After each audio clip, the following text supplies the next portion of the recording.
Yeah. What up? Let's checking sound here.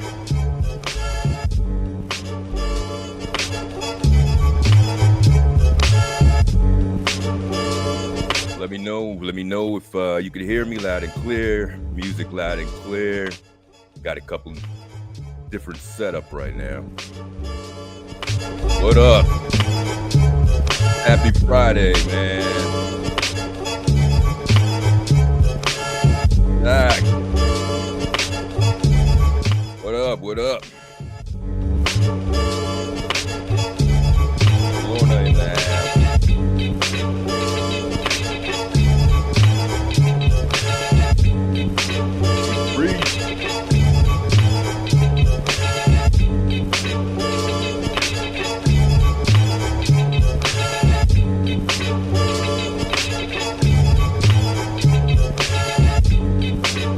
Getting started here.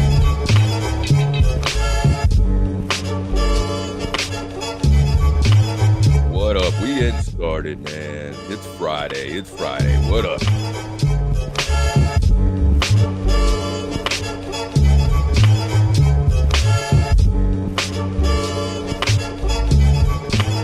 I'll drop that one.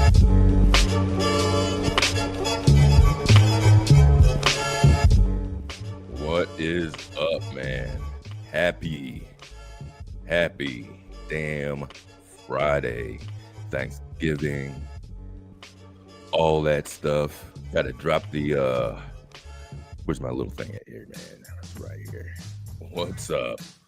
Welcome to the Last Call podcast, live in the house this Friday evening. I'm copying and pasting the link as we speak over here, man. Welcome. We got in the house. Everybody. Lorna in the house, of course. Dr. Nikki in the house. Steve Pre in the house. Josephine. We might as well just start all this up, man. Everybody's doing well. Join Friday. See if I put that out. Boom. Damn my opinion in the house. Mrs. Murphy. Oh, I didn't even check all the messages. It's going fast. It's going fast, people. What up? What up, man? What's everybody doing? Yeah. So as we settle in, man, everybody's all full and stuff. Been ate not too long ago. I did actually have some food, man, but I still got a little more in front of me. I really need to get to it right now, but I will. I might, shit, and bunch of things going on. So today, welcome everybody. Got a surge, and I know I still don't have a lot of subscribers, but I got a surge like in the last week, man. So welcome newbies, peace out oldies. Anybody that comes by to check this out, definitely appreciate that, man. So hang out, vibe, see what we got, see what we're going to do. This is the live podcast once a week. Been doing this Fridays for a while at 9 p.m., man, as we did today. And I drop a video. A couple of my videos gained a little bit of traction over the last couple ones that I put over, and got some good feedback with that too. So that and a lot of that comes from what interests me, what I have questions about, and some of those, I guess, things that get in your algorithm that, stick around and stuff. And, you end up talking about it. But what I try to do at least is add a little bit of a different perspective in the house. And hopefully, people dig that, because that's what the deal is there, man. And we are joined here by the co-hostess with the mostest. What does it say on your thing? Sleepy. Is that from just feasting? Well, kinda. I just think I cook, so So Oh, you did all you ran yeah, it. so Okay, okay, all right. You know you can. yeah, so I did all that. But I'm here. So hello everyone. Hello. Hello, hello, hello, everybody in the house. Yes, are here, man. Another Friday. What it is number 63 in the house, and mostly joined by Josephine in there too, man. So here's another one. So what's up? You got any announcements? Anything to go through before we got a couple topics. I didn't expect you to look through everything at once. They were just things while I was on a roll, and figured we could just have open topics, touch on anything silly, serious, not too serious. I don't know if I want to be too serious here tonight, but we Yeah, do get into yeah. those discussions, but whatever we want to discuss in there too. So what do you got? Anything, brother? Well, it's things. It's things taken. So, and it's over with. So, who actually went shopping on Black Friday? Like who actually partaked in that this weekend? I know a lot of people was just like, I'm not shopping this week. Yeah. It didn't seem like much of a thing. That's never really been my thing, man. Like, could barely get my ass out to the store to get essentials. Like, I gotta be out of shit damn near completely for me to be like, all right, now you got to after work stop by and pick some shit up. Yeah, I don't know what the deal is. So you Man, don't buy gifts or anything around this time. You don't shop listen, for man. things that you need. If I don't do that. What can't be handled in gift cards, uh, things I could just slide into a gift bag, or get it on the 24th. You ain't getting it, or you getting a Christmas IOU or something like that. And no, because I don't enjoy the experience of the whole thing. People make days out of it, going shopping and going here and there and getting deals and lining up with a bunch of people. You know, Well, I think COVID did a number on me. I COVID got think you. already because I already didn't like being around people per se. And when it I was to myself with the stuff that I did that from people that didn't know me might seem extreme, like the gas pumps. So I was at Perel before that, all this shit. So I don't know. I just think that anyway, Well, that's what I got. Nikki said she went shopping for her grandchildren, but she did it online. Um, Online. my grandson, I probably will wait until like the last minute. Yeah. But because he has everything, so it's like I always try to like make him something personable. It's You know what? are though is that tradition?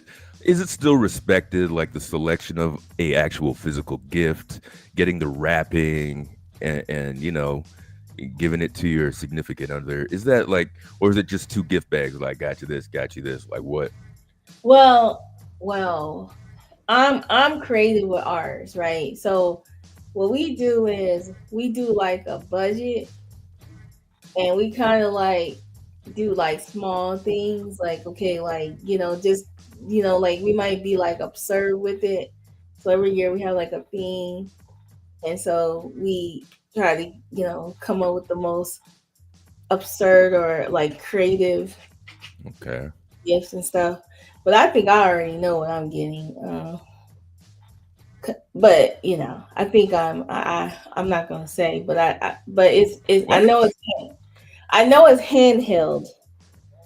It's You know what handheld. he's getting you? Yes. Do you guys normally? I mean, how much hinting do you do? You I know. don't I don't I don't do any hinting. See, the thing about it is that all he does is pay attention to me, and then Okay, that's what what I'm getting at, yeah, more or so he less. just All right. pays attention to things I look at and stuff like that. But with him, he'll either like have a list of things that he particularly wants, and then I just pick something. But normally I try to be like funny, because I have a sense of humor. So I like to, be like just come up with little like creative, funny things, but then just be creative. But sometimes I'm like, personable gifts are better. Like I like personable gifts. Like I like gifts like if someone makes it or they like put a lot of little thought into it. But I really personally don't like Christmas that much. So I What think about with it? Don't you like? I because you feel like you have to give somebody a gift, right? Right, the commercialization of it. Yeah, Yeah. the commercial lit. But with my with and I like to like I prefer to get gifts that I need versus gifts that well, there's things I probably want, but I'm not sure. I'm so indecisive at the end of the year anyway, so it's like Yeah. just give me whatever because I'm gonna buy what I want anyway, so Mhm. doesn't matter. Yeah. I mean, there's that. There's so many, and then there's Cyber Monday. For the shit you didn't get to, and a bunch of other sales. Get it online. Everything's a marketplace now. So Friday, Black Friday's really, I don't think needed like that. For the most part. Back in the days, you didn't have so many outlets and stuff to get places, so they stockpiled them. They opened the store mad earlier every year, Mhm. and then they were like the lineups around the corner. I don't really see. Not that I'm even out there, whatever at that time all this going on. 'Cause idiots on the roads, but Well, hold up, you don't see that I that much. see Nikki hating on my Bears, and I know the Bears are playing today. Oh shit, And the Cowboys played yesterday and they won. So don't be hating. It's about that's funny. And that too, sitting around. I'm not much of a sports dude like that anymore. And so there's only so much of that and boring ass conversation. So I'm like, all right, you know, and good eats, good this, good that, and here we are, man. Here we are, supposed to coast. Most people coast till Christmas now. It's all a blur, and staff parties till it gets to that. so I did watch a movie on Netflix. I finished it today. It was like the worst movie I've ever seen. Really? Was it on Netflix? It was like something about a beetle, right? And it was like a super. He was like supposed to be some kind of superhero where a blue I didn't know where you're beetle. going with this. So it was like a beetle, like the four Beatles, Ringo, No, he had like a beetle that insect. attached to his back, and it Okay. was like being. I think it was more like an Hispanic. He was supposed to be a Mexican superhero or something, a young guy. But it reminded me of that TV show. Remember that TV show called Great American Hero? Oh yeah, yeah.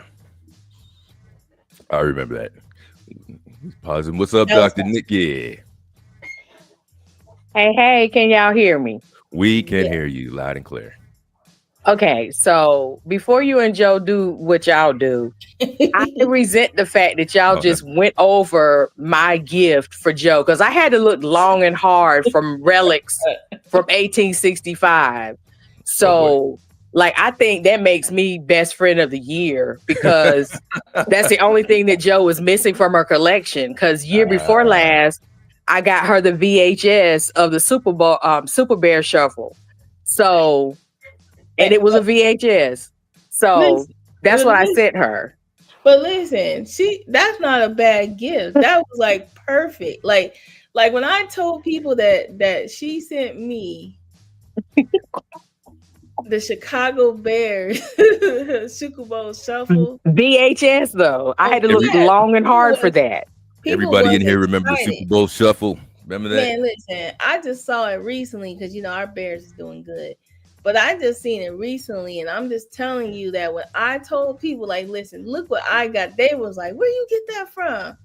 Like they See? was excited, they was happy about it. So, but the Cowboys did win yesterday, and Not just against any team though. yeah, that's true. But someday they'll be like us.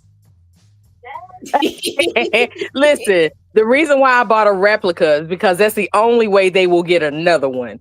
So on that note, I will drop down. Happy holidays to you, last call. But Thank you. just You know that too. the Cowboys are always doing the Lord's work, in the words Oh, of DJ Drama. all right. All Well, right. we beat the Cowboys this year, so it doesn't matter. Right, again. And the replica is the only way y'all will get another ring. And I put everything on that. Ooh, wow. Well, I got a $2 And bet. I'm out. And I'm out. I'm through talking to Hot you, her. Joe. I'm out. Manuel, what up? Thanks, Dr. Nick. Good to have you up, look man. at these Cowboy fans up in here. You hear me? Look at that. Okay, Look at that. okay. So I had another question.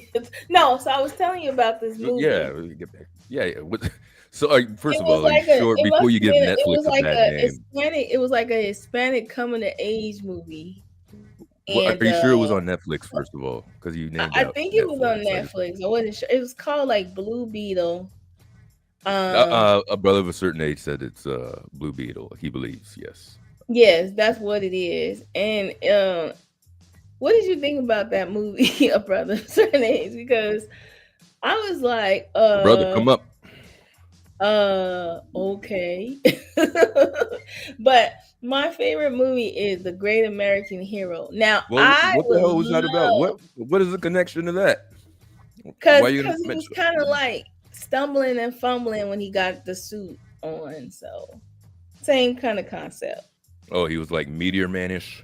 You know, Yeah, he was Meteor Manish, yeah. you But it was remember like Meteor Man, people? Jaime. So it was like a Hispanic type. Like it was like if Hispanic people needed a superhero movie, this was supposed to be it. And it was So what was it?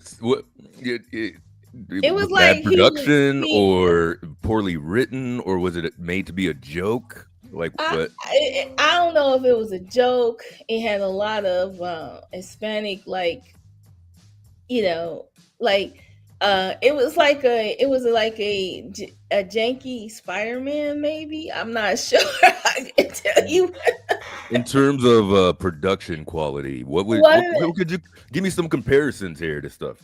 Because Um, why'd you even watch it in the first place? What the hell? I This don't is know. weird. I don't know. Just It sitting was there. it was like, do you want to watch Blue Beetle? Like, well, it was like movie time. Like, Were I you just guys spent drinking too? time. Did you have a little wine going while you guys were about? Was that? Oh, you were. All right. Maybe an Listen, edible or maybe, two. yeah. Well, yeah. Yeah. You. All right. So beyond. All right. Now. All right, people. You see how much you got to get this goddamn information to get the picture of what's going on. All right. Now we get it. Yeah, Bellies are full. People but are just feeling disgusting, but they got a drink and they're just ready to plop down. And whatever pops up on screen is probably going to be it. So that's how you got to that man, listen. part of that. All I know is that I would love to see a remake of Great American Hero Oh, with CGI. okay. Okay. Remake. I think, you know what? Wasn't there just like one season or something? I think it Yeah, was but a real short-lived yeah, it series. was. It was because I remember it used to come on around MacGyver. MacGyver too. Yeah, So I MacGyver. want I to love so let's do an updated greatest American hero. Who would play? What would the things be updated with that too? Because that's interesting. I used to like that guy, and then it was like they took the whole thing away, and then they did some reruns at one time, and yeah, I always like that. What were his, well, not his strengths, but his weaknesses? He was like he barely could fly.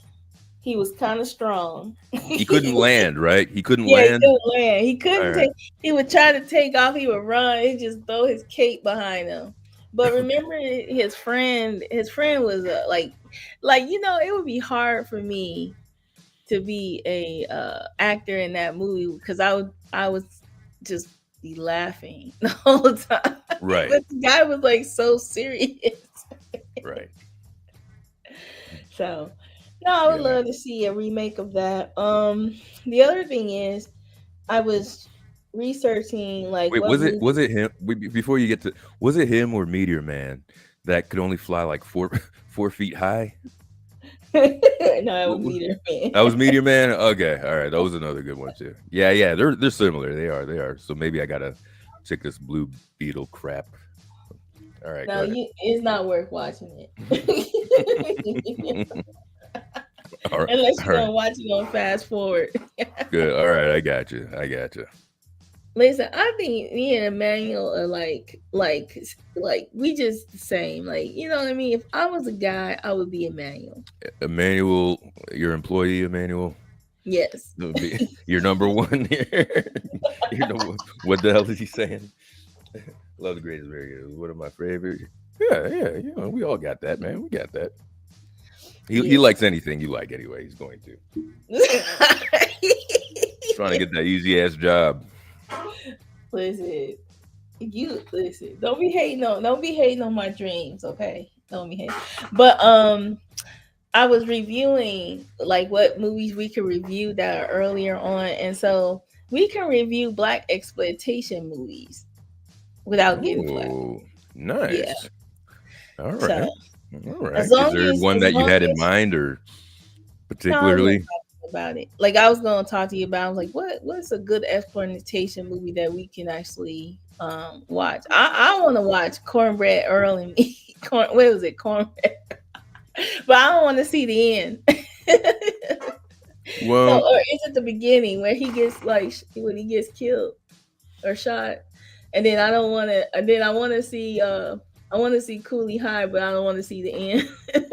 oh my God, you're gonna pick and choose which one's over here. What's up, Seven Divine?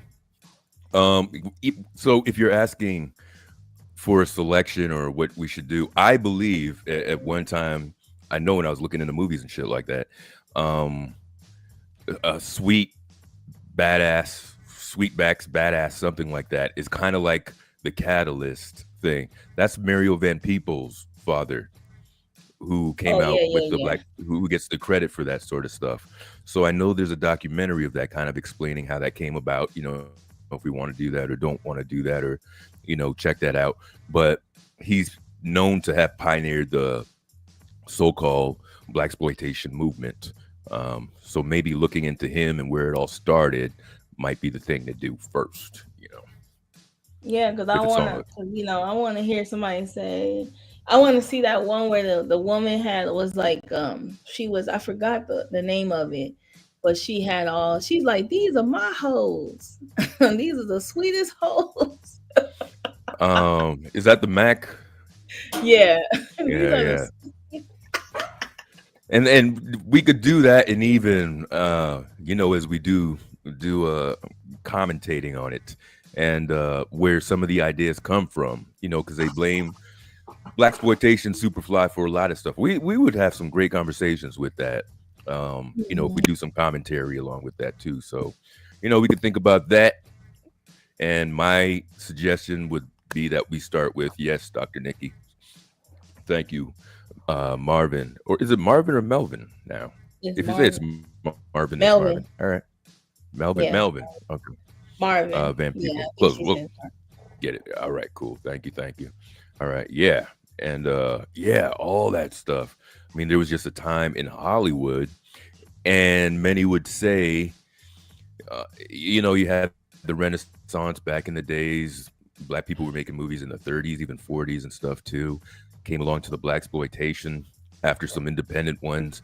And then most people believe that there would be a resurgence between the late 80s and the 90s of more independent films that told the black story from a perspective too, man. So, we had a Yeah, long lineup and of that all we got stuff. to do is we just got to make some, like we have to make some still photos. And so what they said is kind of like when you go through it, you stop it, and then you put like some stills, like in between of Ah, right. So yeah, that kind of. So I'm working on that, but I was just wanted to run that by you and see if you want to revisit, you know, back then, and see it from a like, it's different when you watch those movies when you're older. I know that, like, you Hmm. know, those are the movies like my parents was watching when I was young. But I Yeah, saw the yeah. things, I laughed. But remember when Eddie Murphy redid Dolomite? So it'd be interesting to see those other movies. Have you seen Black Dynamite? Yes, I have. Love that movie. I think that they did the best spoofing of blaxploitation that anybody could do, you know. And Yeah. we definitely can't show it, but that was a good movie with all of that. There definitely should be a part two. Then there was the cartoon. I don't know if you ever seen any of those. It was a little Look, cartoon series on Adult Swim, I believe. sweet badass song. But then Right. we can, if brother of a certain age, this was his idea because he wants to do this. We can do like something where like people can click the link and watch it in real time while we're talking about it, and stuff like that, if they know how to do that. But or What he do you mean? his We do it like idea. that, or do you Well, do it like? we have two channels. So two channels because like me, I have YouTube premium. So yeah. Oh, you and your goddamn premium. All right, listen. What I'm saying is like whoever's gonna host it. I mean, that's kind of what we do anyway when we Yeah, play stuff. People tap into. Perhaps maybe I'll put the link up there permanently so people could just like come in and yeah, out so they can as they know, please. yeah. So But we could definitely do but that. I think it would be cool to kind of like do like a black exploitation movie, review it, make the correlation of how it applies. like it'll be interesting. Let me read the chat real quick. Let me see what's going on. All right. Oh yeah, Lorna was saying something. Yeah. Nikki Do says, do. Sweet backs, badass song. Yeah, that's the That's name of what it is. the effort. The Yeah, first she effort. says Melvin. It's Melvin, she said. All right. Yeah, I saw And that. then Lorna says, so do I have to pull out my Afro pick, my platform shoes, and my bell bottoms when we review these movies? Yes. That's Rough what and I'm stuff talking about. with my Afro puff. I remember I Yeah. sent you that link of that of I sent you a link of a Link. woman that had a huge afro. Oh, that yeah, the ladies with the Yeah. afro and stuff. Yeah, let me That's let me find it.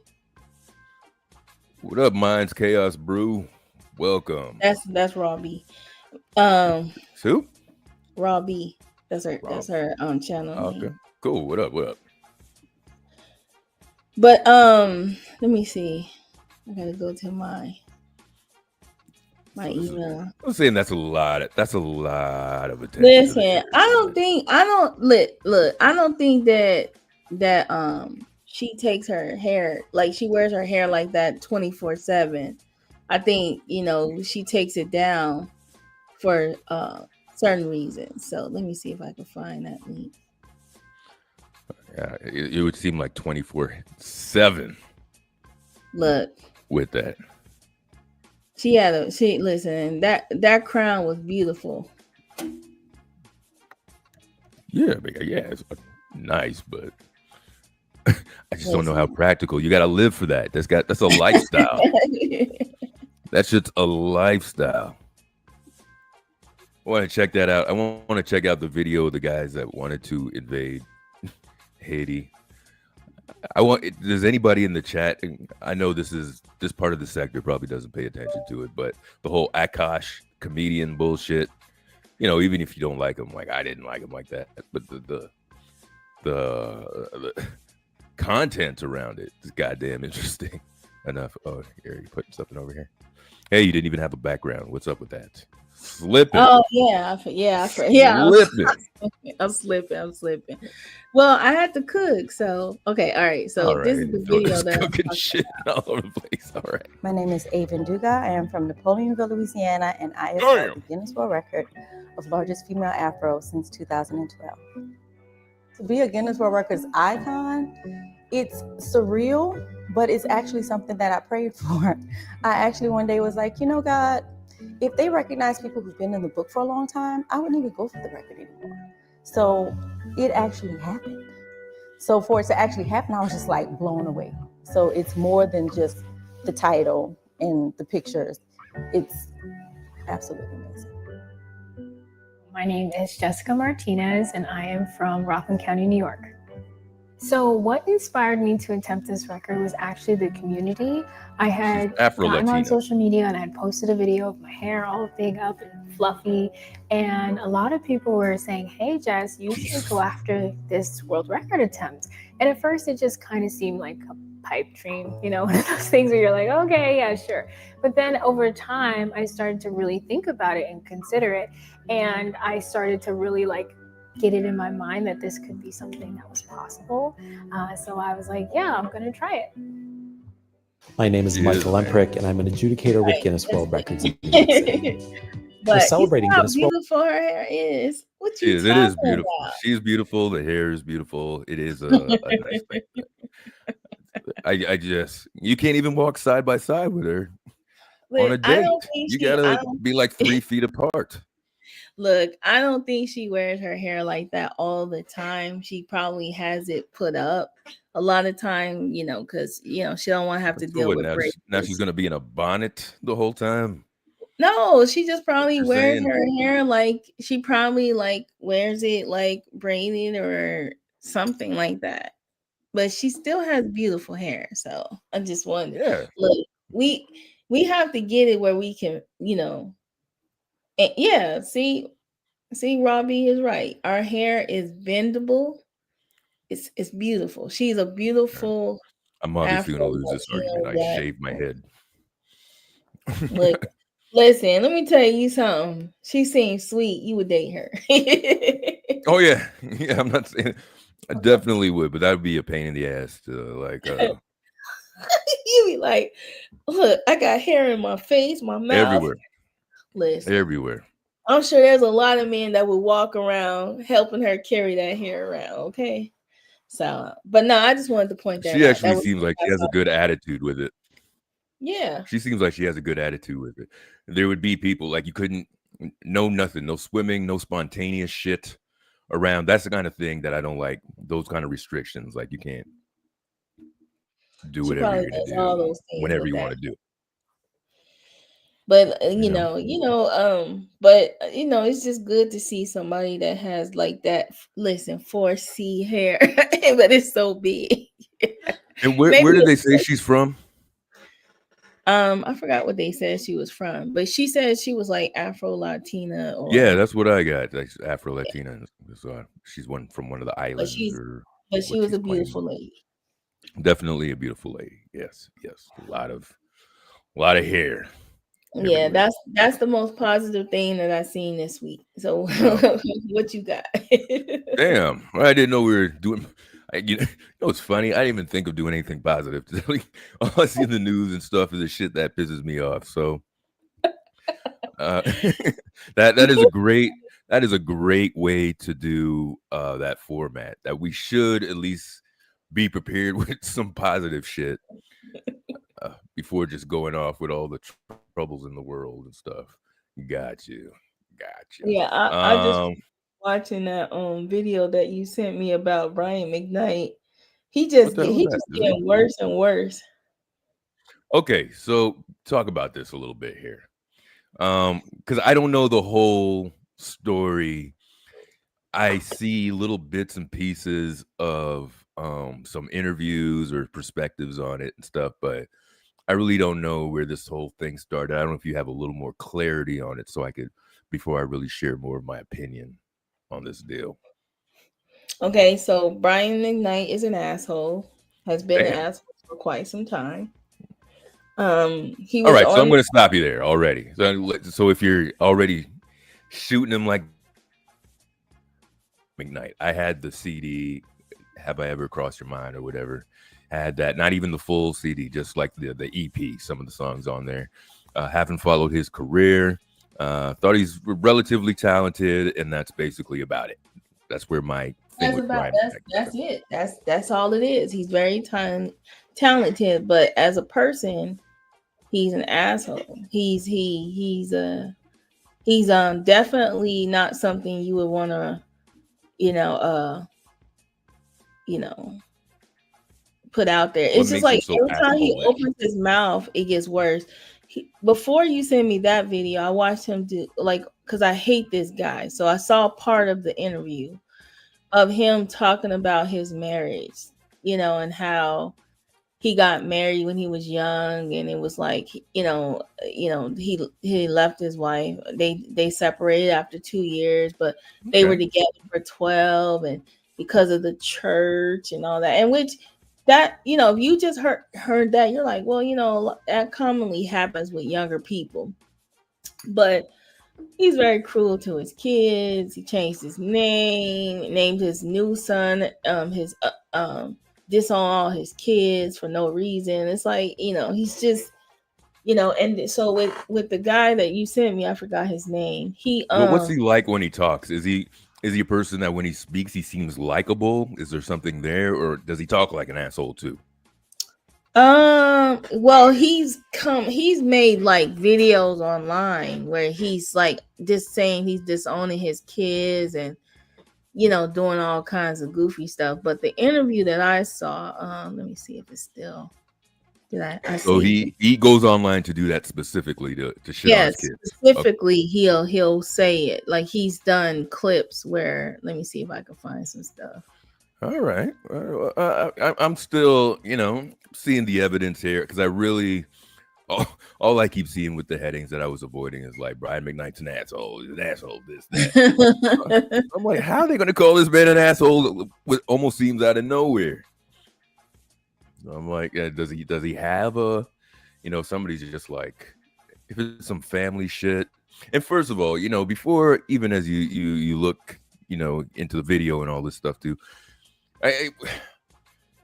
shit happens in families, man. You can't, I got some crazy ass family. It's just like everybody got some crazy ass family members too and stuff.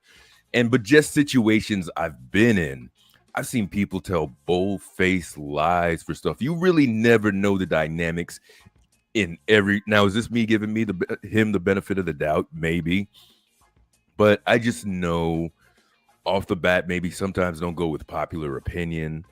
So I'm trying to give this guy, maybe pending more concrete evidence that he's such this asshole or whatever, or are they unappreciative kids? Are they too privileged kids? Or did anybody look into that? Well, I know one thing happened. I know that one of the tragedy things happened. I'm aware of that. Well, the thing about it is that Brian McKnight went on Antonio Daniels, maybe trying to sound like, explaining all these different things. But when he first came out about his kids and disowning them, and you don't have to do that all publicly. If you have issues with your children, that's one thing. Agreed. But I would never be that mad at my kid where I have another one and then say I'm disowning my kid, and then I'm going to name my new kid after my other kid that I disown, and then change my last name to the kid's name because I don't want to be Brian McKnight anymore, because I don't want to have any connection to you. Okay, all right. So he's talking about in this one, and I'll put it up here. This is I can't stand, like, I really hate this guy, but okay, but I'm gonna play. Holy shit, man! Like, I don't like Anton Daniels. I don't like him. And how long has Brian McKnight been an asshole? By the way, that this has been a thing.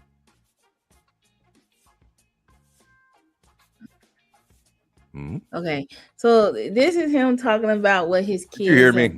You totally just ignored me. Sorry, what did you say?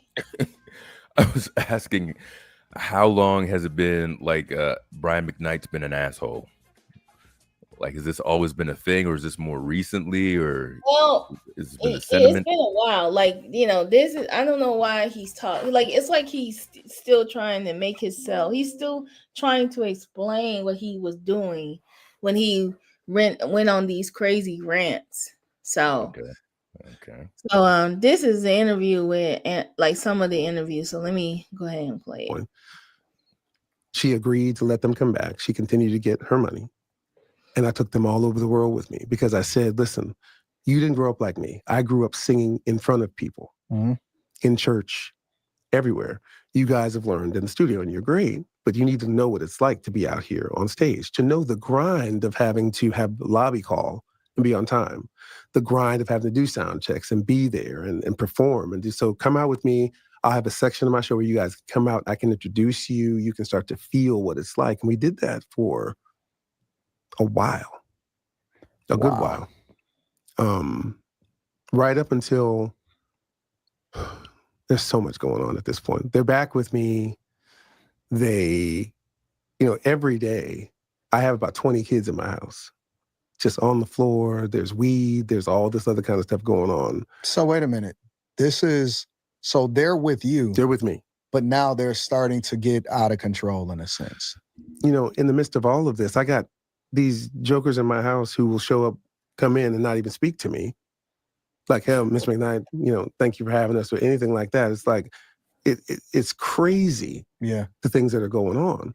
Both of their girlfriends are living at the house, along with all these other people who just, sleeping on the floor, sleeping, So they're living like rock stars. Oh, yeah. Completely. Because when I'm gone, my cars are there. My bikes are there. Everything, because you're on tour. I got to lock everything down. I got to remember, because but they all have their own cars. That's the other thing. We'll get into that in a minute, but things just started getting can you out stop of control. Stop for a sec. Stop. Yeah.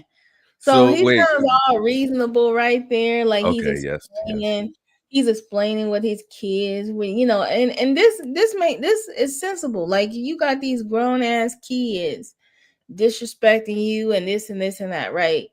But this is way later after he went online, start trashing them, trashing their mama, saying all these, doing all this stuff. If he would have did this in the beginning and said, listen, I love my kids, but I'm not going to let them disrespect me. This is what they're doing. I'm a parent, this and this and that, that would be one thing, but you can't come years later and then try to get empathy and make sense. Like, I don't know if he got counseling and therapy, but right now it's like he's trying to repair himself publicly. Like, you know what I mean? After doing all those things. Now, I understand, teenagers, adults, children, they could be a challenge.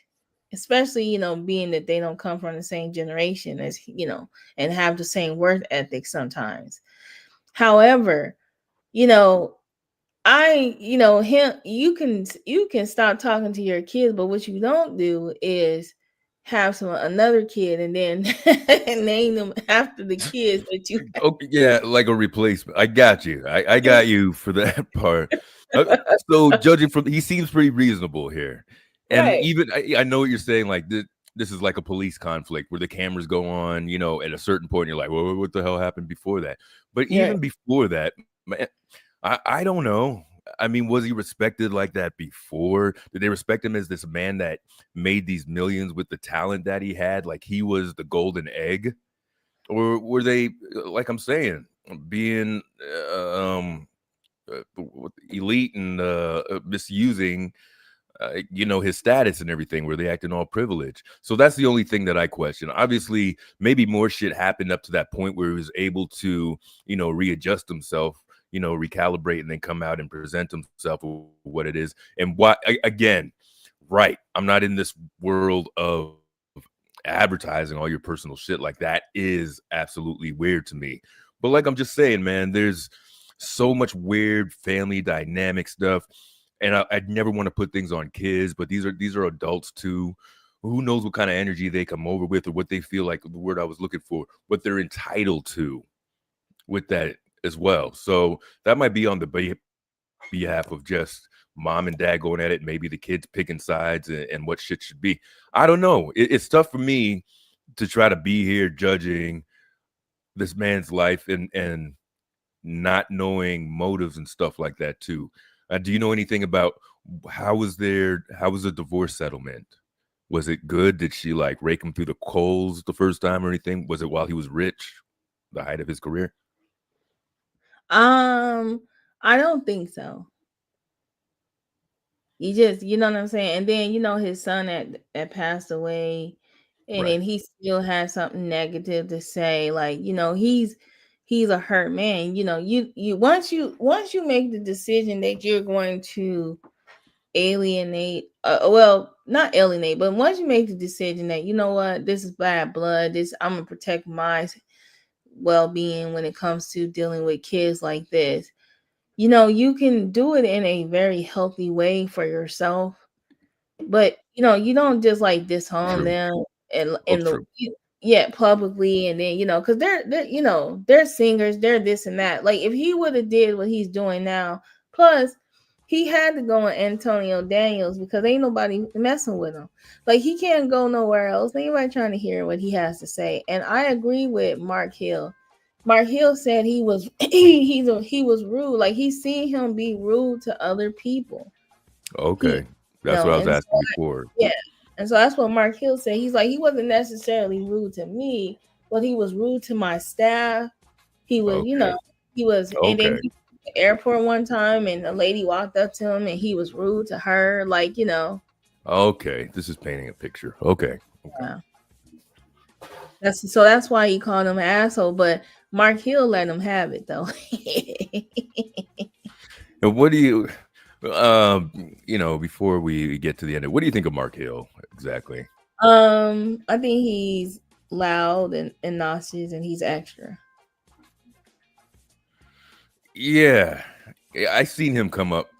He's been around for a while. They're trying to like get a foot in the door for a while. I believe he had the thing at CNN too, but he's been on CNN clowning. He clowned other black people on panels on the national news and stuff when he asked the guy about the Cheesecake Factory or something like that. I think, there was that. Even there's footage back as far as I think when Patrice O'Neal was on Fox. Patrice O'Neal, by the way, everybody, the comedian, check his stuff out, man. And they went back and forth, and Patrice O'Neal wrapped him up on the station there on Fox. There's a clip of it, and he ended up looking stupid. I think he he considers himself one of the elites, intellectually superior and stuff, but he doesn't appear to have good leadership and knowledge. Like he's using maybe what he might have as a talent all wrong, maybe because of his ego. He needs to prove that he's that guy instead of doing the work. Real work. Well, I know why you like. I know why you don't like Mark Hill, because he donated to Umar Johnson. And he did that. Yes, I forgot about that shit. God damn, those were deep into my subconscious. And he's a supporter of that. He was at the parade, or he was at the festival or whatever. I feel like it is the first one. Yeah, he he show was love. another one that kind of like he. I don't know how Mark how old he is. I think he's younger than me, than us. But I think he has a cockiness about him, and that, he doesn't know how to meet people where they are, and he likes to talk like he's above people. Yes. And then he's trying to act like the street guy. And if he already knows that we're not all monolith, he shouldn't, be acting that way. So like, he's one of those where it's like a, double-edged sword. Like, okay, yeah, you're educated, you're smart, but but don't get smart. Like that's what he do. He'll get smart. And he'll go into a trap like that because of his ego. They could lead him out here. Let me see if I could try to find this. Patrice O'Neal. What the hell is this guy's name? Mark. Hell, let me see if I could, with all my commercials. Hold on for a sec. Found something, but that's the whole damn thing. Damn, everyone is like 20 minutes. I just want to go to the part where it's I guess I can't. Well, no, I don't want to chop it up and have a bunch of commercials in it. You see something for that. Hold on.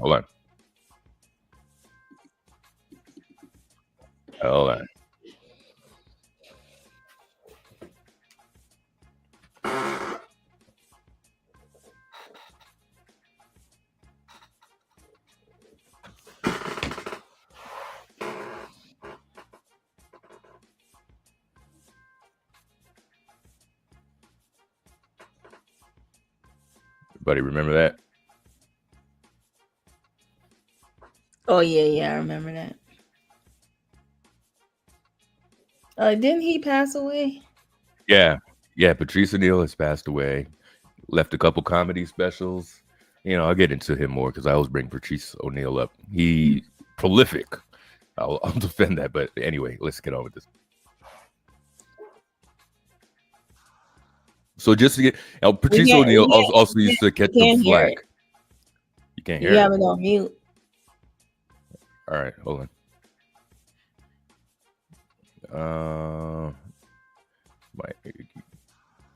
You didn't hear that? No, we didn't hear it. Can you hear that? Did you hear that? No. Just if you drop the link in the back, I can pull it up. Yeah, let me do that. What the hell? Copy. Don't worry. Check out Patrice O'Neal. One of these lives should be a whole Patrice O'Neal special. It's talking about him. He's part of this radio show, which I go through every once in a while, between like 2005 all the way up to his death in like 2011, I believe. He had a stroke. He had diabetes, and you just see how evolved he is. He's very big. All the comedians now, the black comedians, Godfrey, guy's face in my head that I can't think of now, but a lot, and Bill Burr, Dave Chappelle, they all know this dude. Yeah, man, he was just one of the good ones there. Oh, I think I gotta. How many minutes do you want me? Where's the minute mark? Do you want? So there's two basically. Whenever because I only can't remember the whole thing, but you will see part where Mark Lamont Hill pops up in there, and maybe the dialogue between those two, you could show a little something. How you doing? Welcome back. Good to see you. Did the CDS and NBC do the right thing? No. What did they? Sorry. And so this is for everybody who remembers back in the day, Don Imus, conservative talk show host there. When like days of Howard Stern and that, thanks. Hope we got that all done now. Yeah, he is an idiot. So he said that thing about the female basketball players from Rutgers, called them nappy-headed those, and caught a lot of flack. Reverend Al Sharpton was leading the charge of that as well. Now, Patrice O'Neal, who also gets a lot of flack because one of the places where he had most of his exposure was on a talk show with a couple white dudes. But I'm telling you, the discussions in there, if I ever leave a link for you guys to check this out, I go through the whole playlist, like 150 of them up until 2005, all the way to his death and stuff. A lot of his takes, he's a real freedom of speech guy. He's not one of these conservative guys. He just has a real different perspective and spins on a lot of stuff. So his appearance on the show is not necessarily protecting Don Imus, but protecting Don Imus's right to freedom speech. So it's a different thing. And then you'll see Mark Lamont Hill come up and try to set Patrice straight, but you can't because he's a comedian. And that's about it for that. All right. Is this where is that? Accomplishing after 2 weeks. And what are they accomplishing? What are y'all? Well, we'll chill a little bit.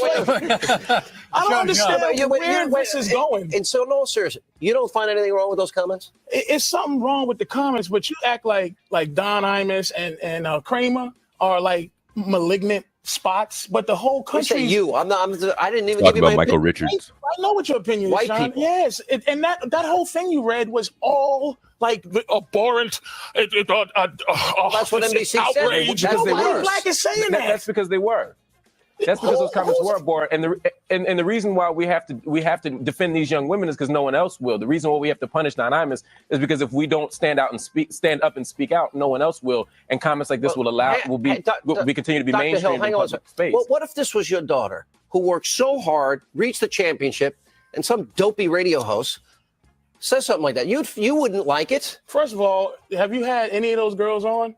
I will invite them on. What do you think? They've commented to NBC in New York, and they're furious. Of course, that ain't the real. Those are their words.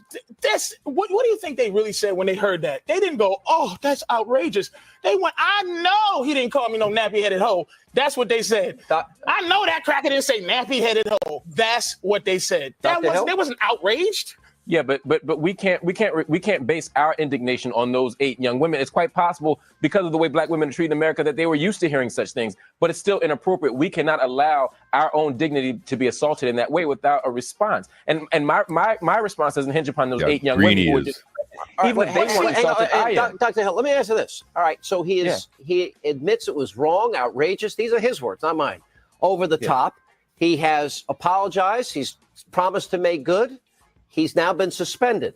Should he be? Are you saying you want him fired? Absolutely. I think I'm happy that CBS has stood up. I'm happy that the network NBC has stood up and said, look, this is punishable, and they're giving him 2 weeks. But 2 weeks is insufficient. We cannot allow this type of thing to happen. Giving him 2 weeks only enables someone else to do the same thing. All the attention he's garnered, all the promotion he's going to get, all the free publicity. They say no publicity is bad publicity. He's going to have a job. At the end of the day, he should not. Get Armstrong, and then we'll get back to you, Patricia. Armstrong? Well, listen. What he said was disgusting. It was a horror. It was terrible. It's very offensive. But the sad news is that this is what Don Imus does. He said things about Venus and Serena Williams. He said things about Gwen Ifill. He said things about others. Should he be fired? About his bosses. He's talked about Jews. He talks about everybody. This is what he does. Armstrong and Alan, welcome back to our show. Do you think it's appropriate? May I finish? I did not interrupt you. I did not interrupt you. May I finish? Yes, Thank you. He talked about all these people. They have allowed this to go on.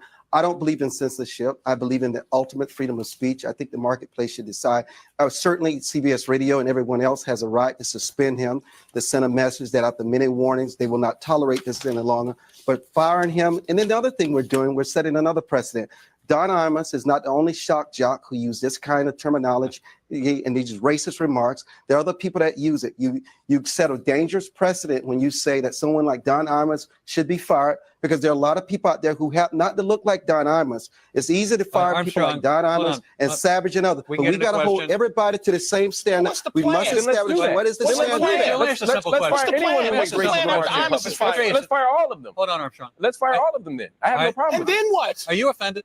I'm not at that, because first of all, nobody except for me and the good doctors under 60, and none of you know what funny is. Like the doctor. Was that fun? Was it funny what I said? To say nappy-headed hoe was it funny? Is hilarious, but in context of context of a comic, you should be able to explore any words you want to say. He messed up. Would it be different if a Black person said it? Of course. I could say nappy-headed hoe all day.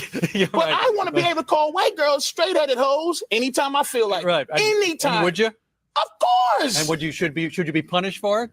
Of course not. All right. So, Dr. Hill, are we overreacting here? I mean, look, what he said was inappropriate, it was wrong, he's apologized. At what point do we say, okay, how about a little forgiveness? Break it up just to take a break. He went on Reverend Sharpton's show today.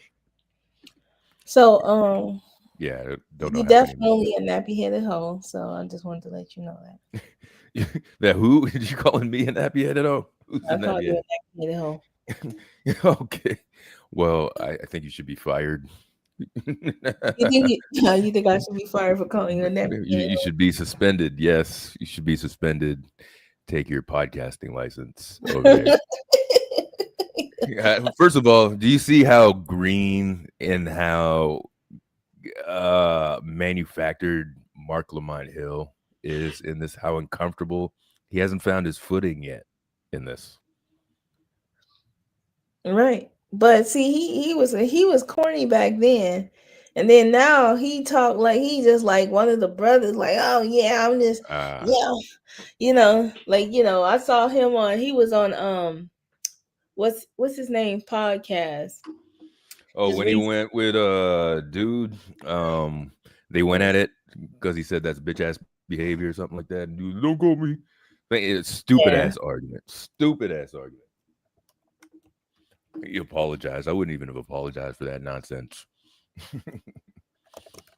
That's crazy. But yeah, this we don't see much of this anymore. Of people coming together. Brian McKnight, is this my camera? Brian McKnight, you are an ass, and that's okay. It's not a beef. We ain't got no issues. You just an ass. Okay. I'm basing that on having interviewed Brian McKnight lots of times, since I wasn't gonna mention this, but I've interviewed you lots of times. You were rude and nasty to everybody on my crew. Everybody on my team, you were nice to me.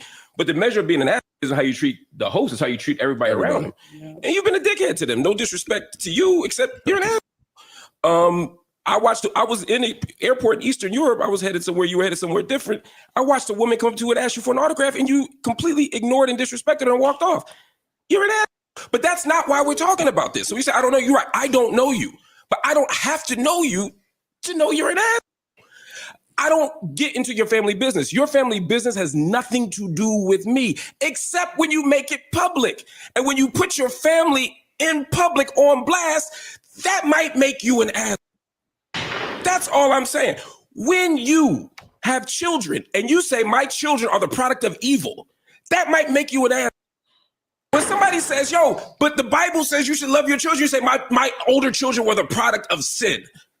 That might make you an ass. That's just a fact. When you have a child named Brian McKnight Jr., and then you fall out with them, have a new baby, name him Brian McKnight with a different middle name, and then legally change your name to the new kid's name, you tried to start back at one with your kids? Nigga, that make you an ass. Oh, please. Don't act like you better than us. You're not. You worse than us. If you want to come up here and debate, I'm sure they would let you debate. But you didn't contact nobody. You're lying, just like your children say you lie. And for the record, I have spoken to your children off the record, and they've told me a laundry list of shit about you that's way worse than anything that's ever happened in the public. I'm not going to say that on air. We could keep that between me and you. But if you keep doing this, I will put it out. See, that's the thing. So now, if you want the smoke, keep coming, or we can just stop this right here, my brother. God bless. Let me be clear. Brian McKnight, is this my camera? All right, there you go. All right, calm down. Calm the fuck. What? This is too Umar-esque. Coming from like a real humble, nerdy nerd in there. Now just letting his balls hang in the thing. I think he even dropped the N-bomb in there. He been letting his balls hang. Where you been? I see. I don't really like dude like that, so I don't follow. To see what he's saying. He's just never been. Listen, he got gray hair now. You know what I'm saying? He got a lot more swag than he had back then. But he should know. He knows an asshole when he sees one because he won. Yeah. Okay. So I like that he called him out like that.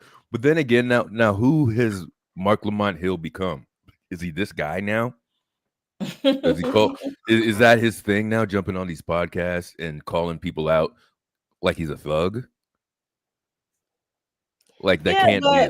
But see, an asshole got to talk to an asshole. Like he let him know. He's like, you ain't no better than me. You know what I'm saying? You ain't better than us. See what I'm saying? So he knew who he was talking to. He said he interviewed him and talked to him a few times. So but the thing about it is the way, and plus, like I said, he's mad because people are like not buying his BS, and so he's on this MAGA channel trying to sound like he's just like the once again he's like this wounded puppy. Mm-hmm. I was in this loveless marriage. And this is why do you got to come out and even tell people all that shit? Like, man, people are comfortable with. I can't think of any other parallel time in history where it's like this is acceptable behavior, other than this. What is this victimization, self-victimization thing that people go through, man? But I don't really know. Because I haven't really followed dude's career like that, man. But it's weird and then everybody has opinion. I guess when you put it out there like that, people are going to have their opinion and they're entitled to it and they're entitled to put it out there, like anybody else has. And he's established now that he can be. No, but what kills me is what kills me is when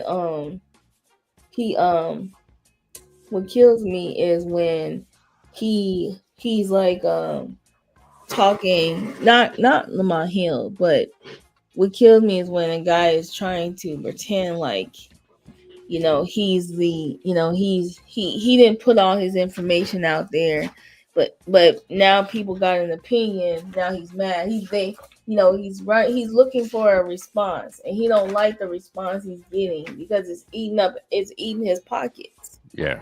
It's eating his pockets. Yeah, all right. I just and this, like, he's the only one. Like, what, you could probably got Khalees out there singing. Some of these people do shit, and it's like people are able to separate, and I guess that's part of it. People are able to separate what some of these guys do. If people are still bumping R. Kelly, they're gonna be pissed off at Brian McKnight. Like, come on, man. Come on, man. All right, so I got something that was something that may be positive. Did you want me to put that up already or what? Yeah. All right. The fashion movement is So I'm going to talk about this new fashion movement that's is look like it's moving forward, and I want to know what people think about this fashion movement. Okay. Okay. movement is sweeping social media, and it's all about trading sweatshirts for a certain kind of sweater. It started with one viral TikTok video that now has more than 23 million views. Eyewitness News reporter Lauren Glassberg introduces us to the young mind behind the quarter zip lifestyle. To some, it is just a sweater, but to others, the quarter zip pullover is a movement, thanks to Jason Jemphy of the Bronx.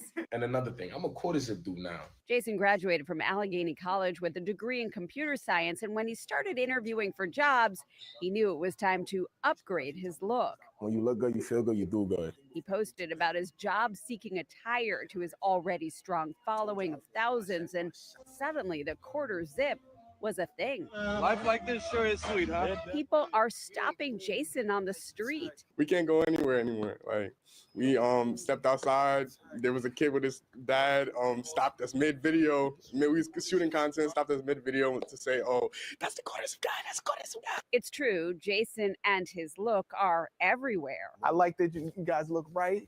And it isn't just young men who are ditching the Nike tech and hoodies.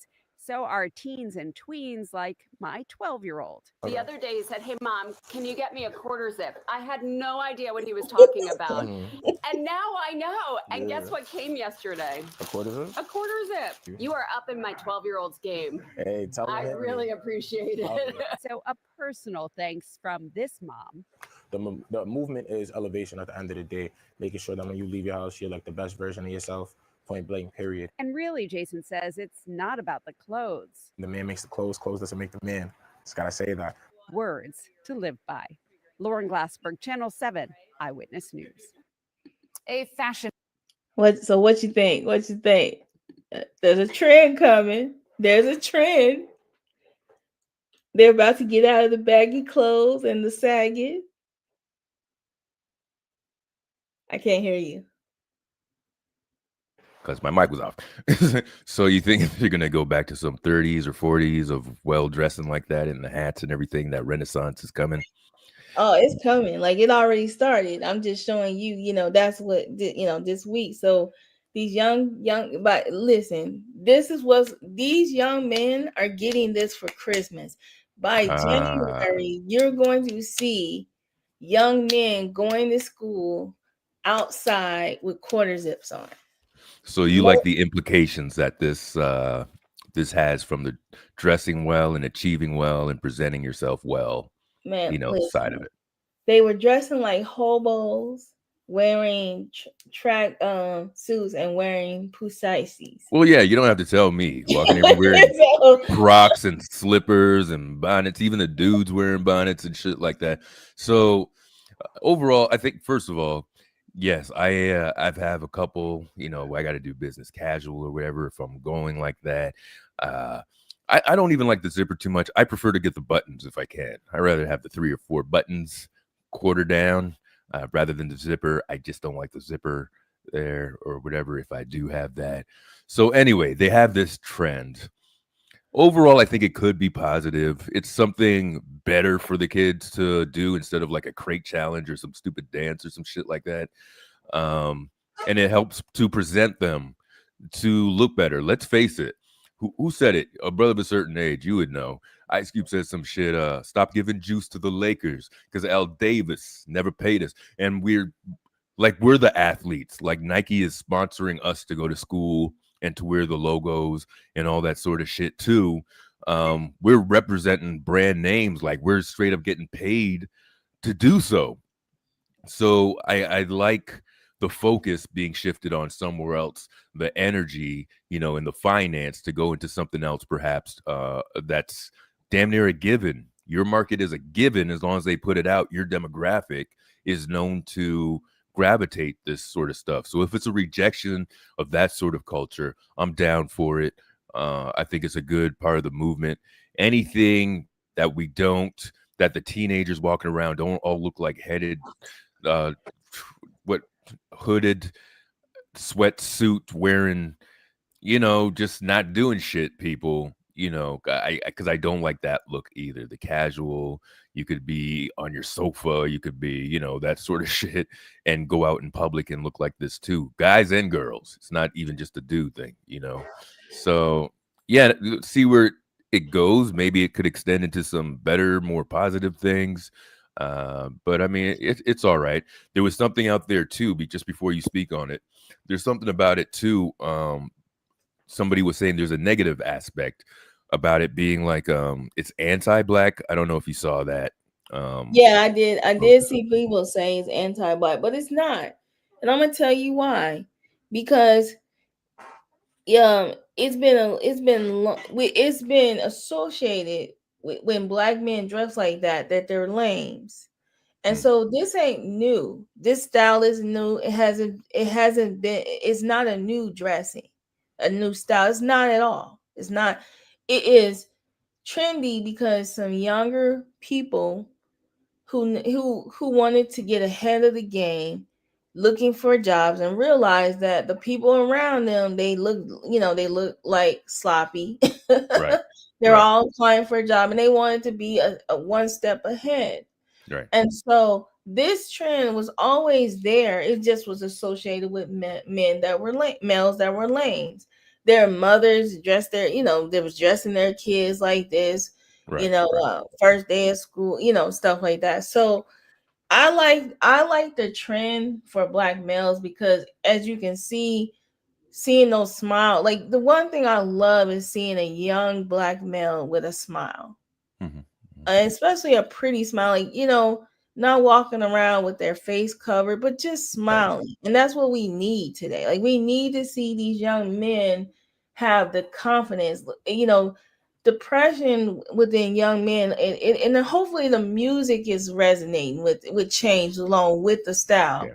Because that's what I was trying to ask you before, if it's going to ripple out to other things. Right. Because the men, they walking around, they look depressed, they're not smiling, and that's what I love to see. Now, what I would love to see is the women, the young ladies, become dainty. Covering their stomach now, and wearing, look, and hopefully we start seeing a trend with the women dressing a little better. And hopefully the attitude goes along with the style. You could still wear hoodies, but they moved away from what's appropriate when you go on a job interview. How you dress tells you how you feel. If you're just throwing some clothes on and wearing some big clothes and you're walking around covering yourself and hiding, you look, you feel bad, you look bad. But if you see yourself all clean, neat, like these young men were, you might start feeling better about yourself. So we need these young men to start feeling better about themselves, caring about the way they look, caring about their hygiene. And I think that those young men that started the trend is gonna go. So I'm hoping to see, next year, like the beginning of next year, this these young men. Like when I go out and when I'm walking and I'm driving around, I see these young men. I'm like, wow, look at these young black men. Now, hopefully the attitude goes with it. That is the hope. Yeah. That is the hope. Definitely, yeah. And what I like about the young guys, they still TikToking, dancing, doing all the things that they're doing. They're just dressed nice. Right. Yeah. Right. I agree with all of that. And hopefully they could change not only their perspective on things, but it will change the overall perception of things towards them and their outward, view of life as well. All those things.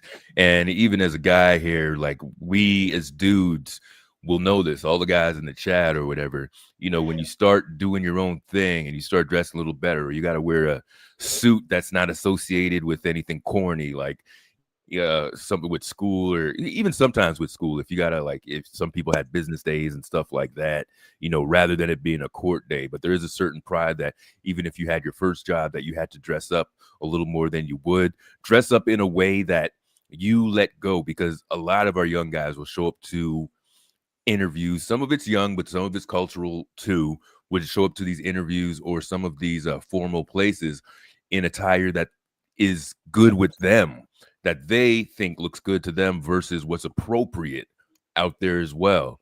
So same thing you're saying. I hope that attitude goes along with just because it seems overly accepted.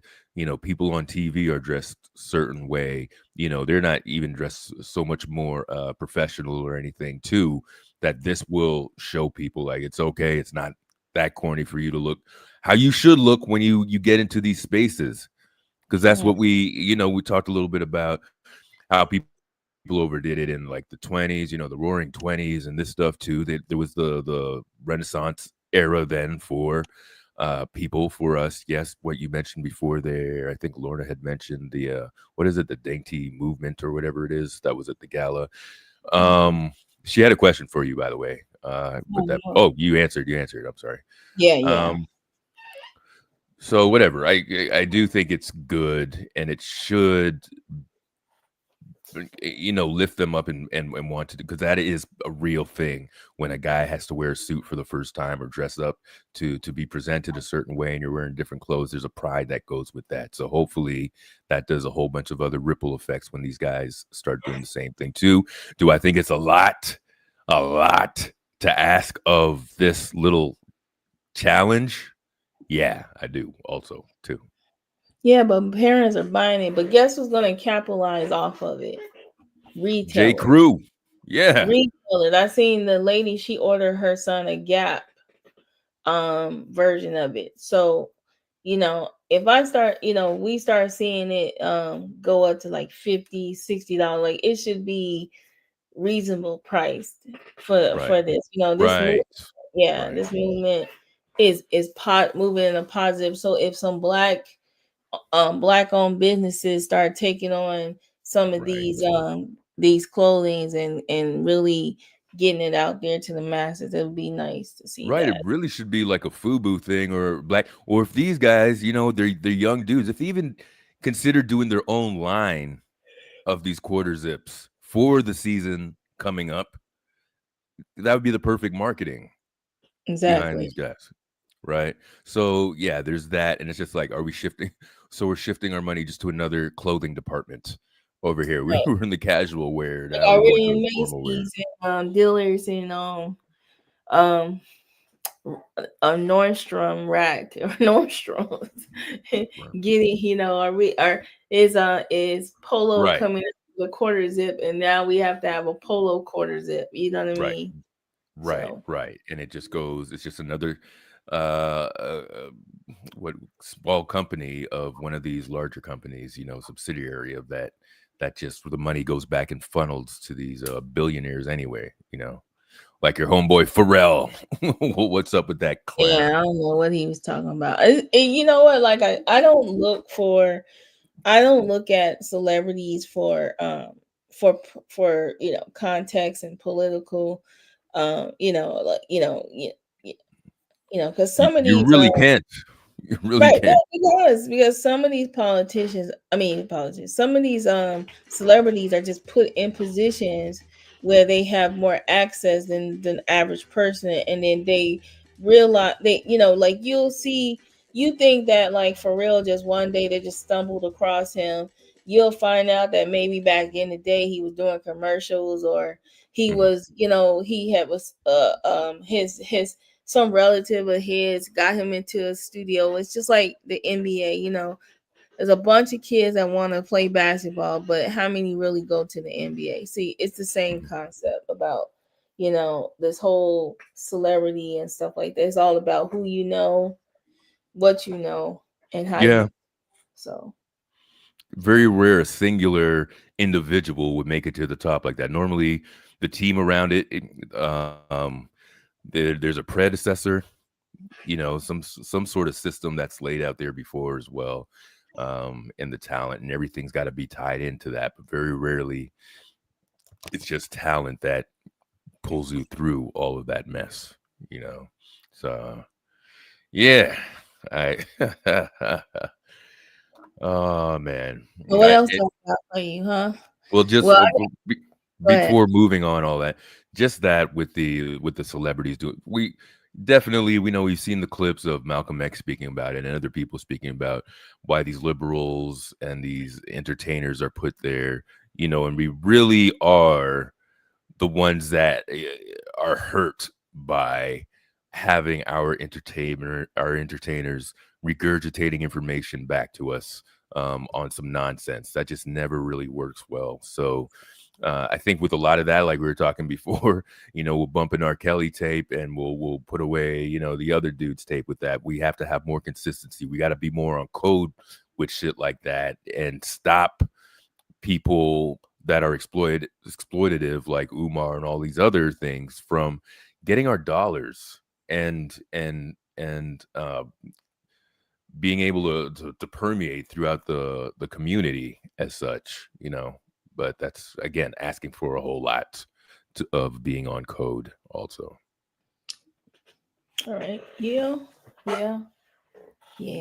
And Lorna says, once celebrities drink the Kool-Aid, yep, for being rich, they lose their minds, morals, it seems. And I'll give the benefit of the doubt. Definitely things look a little bit different on the plateau when you reach different heights and different locations and stuff that you never thought that you'd be able to achieve. I would bet a different area of responsibilities come up and things that we wouldn't even know. But at the same time, you got to remember where you came from and the people that got you there also, right? All right. So what do you got? All right. So the other thing I wanted to talk about is have you got a chance yet to listen to De La Soul's new album? No, and you're not somebody just mentioned it yesterday. My homeboy mentioned it. I haven't either. I haven't either yet. So we have homework. So our goal is this week is to listen to De La Soul's new album. They talk about it. Let's see. Yeah, they talk about being in a group, but I seen them do. Someone told me that the first song had,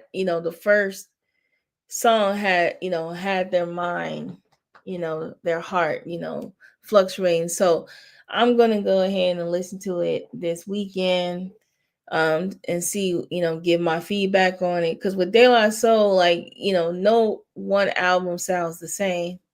Right. My favorite album that De La Soul ever made was Balloon Mind State. Yeah. I love that one. Like, that was my favorite. But you have a favorite? I think I don't know if I could. Balloon Mind State is probably my favorite because of the age that I was and stuff. When Grind, what is it? The other one that came out, Grind 8. When that came out, that was maybe second.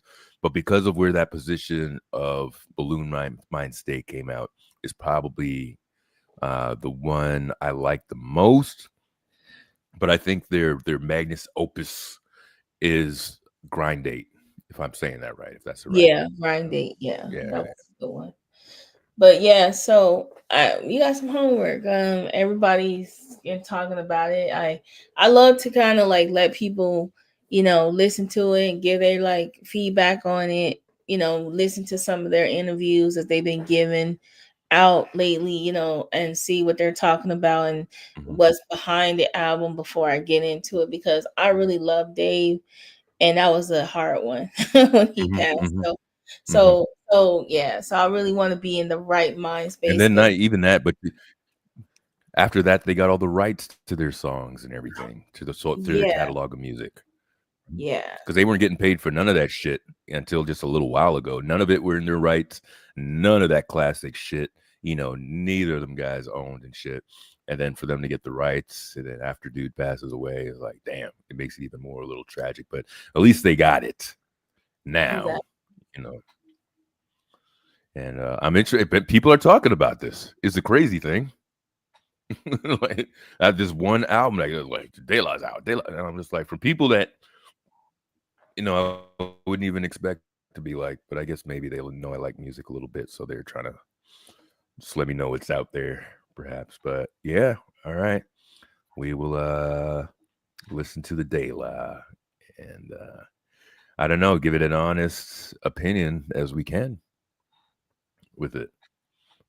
I don't know if I expect so much. Well, you know, the thing about it is that the one good thing I can say is a lot of old school rappers is dropping music and kind of like, you know, keeping the culture alive and, you know, giving us you know, I was like, I don't know if I want to call myself an old head, but giving us something to, you know, something to listen to, you and are an old head. You could call yourself an old head, yes. and then just listening, and then, you know, having it relate to what's going on today, because you listen to their music, it doesn't sound like how they you know, they sound the same, but they, you know, it's like up to date, you know, content, wording, phrasing, things like that. It's not sounding like they're trying to sound like these, you know, younger people. They really just still kind of sound like themselves, but I'm hearing levels of maturity in a lot of the music that I'm listening to, and that's what I want to hear. I want to hear how much they mature and grow, just like with and I'll put on top of that too, even the music making process, how everything's evolved, and that they're using that in their projects too. Yeah, definitely see that as well. Yeah, that's a thought. There was a video I started watching. I don't think I really finished it, but I did finish it.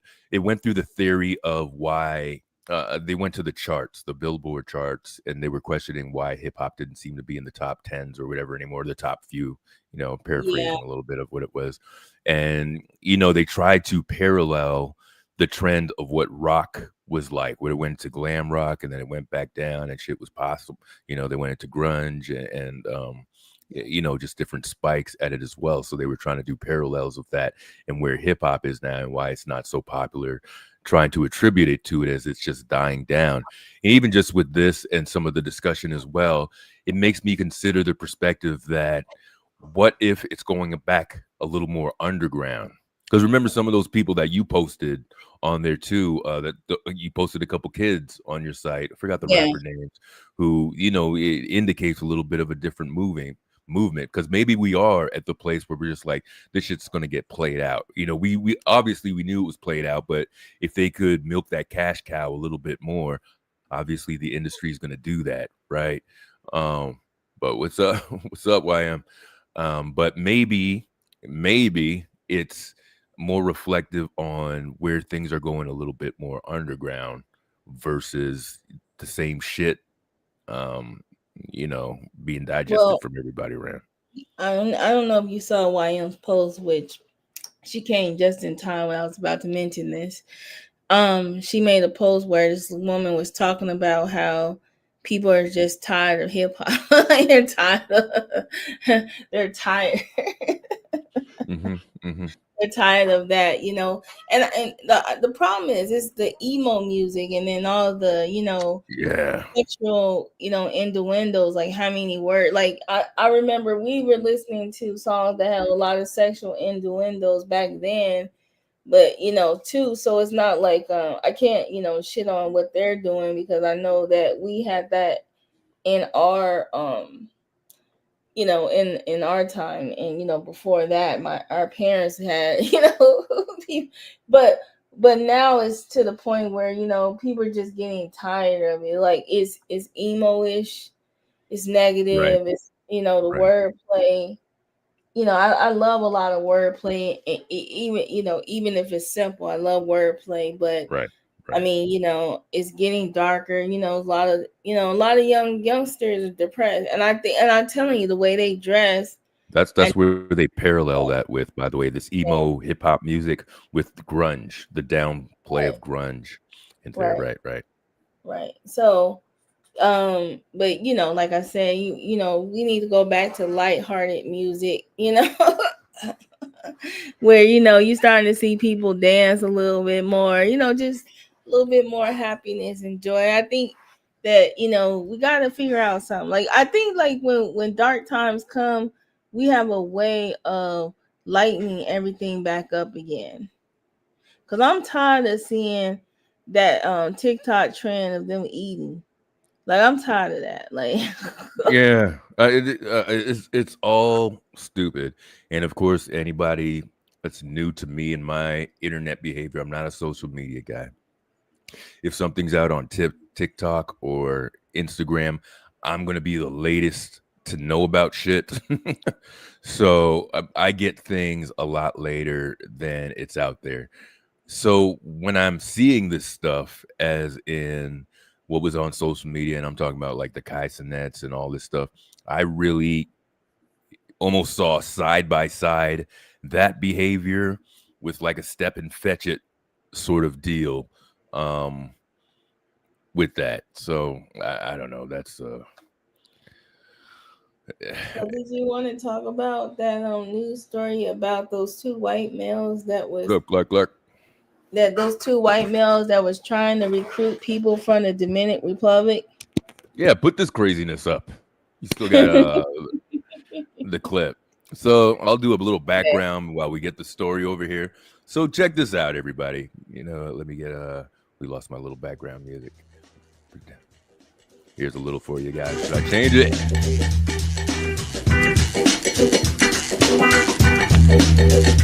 Yeah. So I don't know if you guys saw this one. Two white dudes, and there's a little more to this, got arrested for their conspiracy and it plans to sail to an island in the Republic of Haiti and invade not all of Haiti, but this they got other islands around there. I'm not sure if I knew that before all this too. Sail over there in a boat, murk all the dudes, the males, and make all the women and girls be their slaves. This is real. Yeah, what is up with that? I did notice that, Clark. I was like, just came in here like, what's up, Joe? Like, no, what's up? No. I was like, God damn, this is chop. This is last call. This is last. Now you probably wondering why your views went up a little bit. God damn, this is my name's on the goddamn.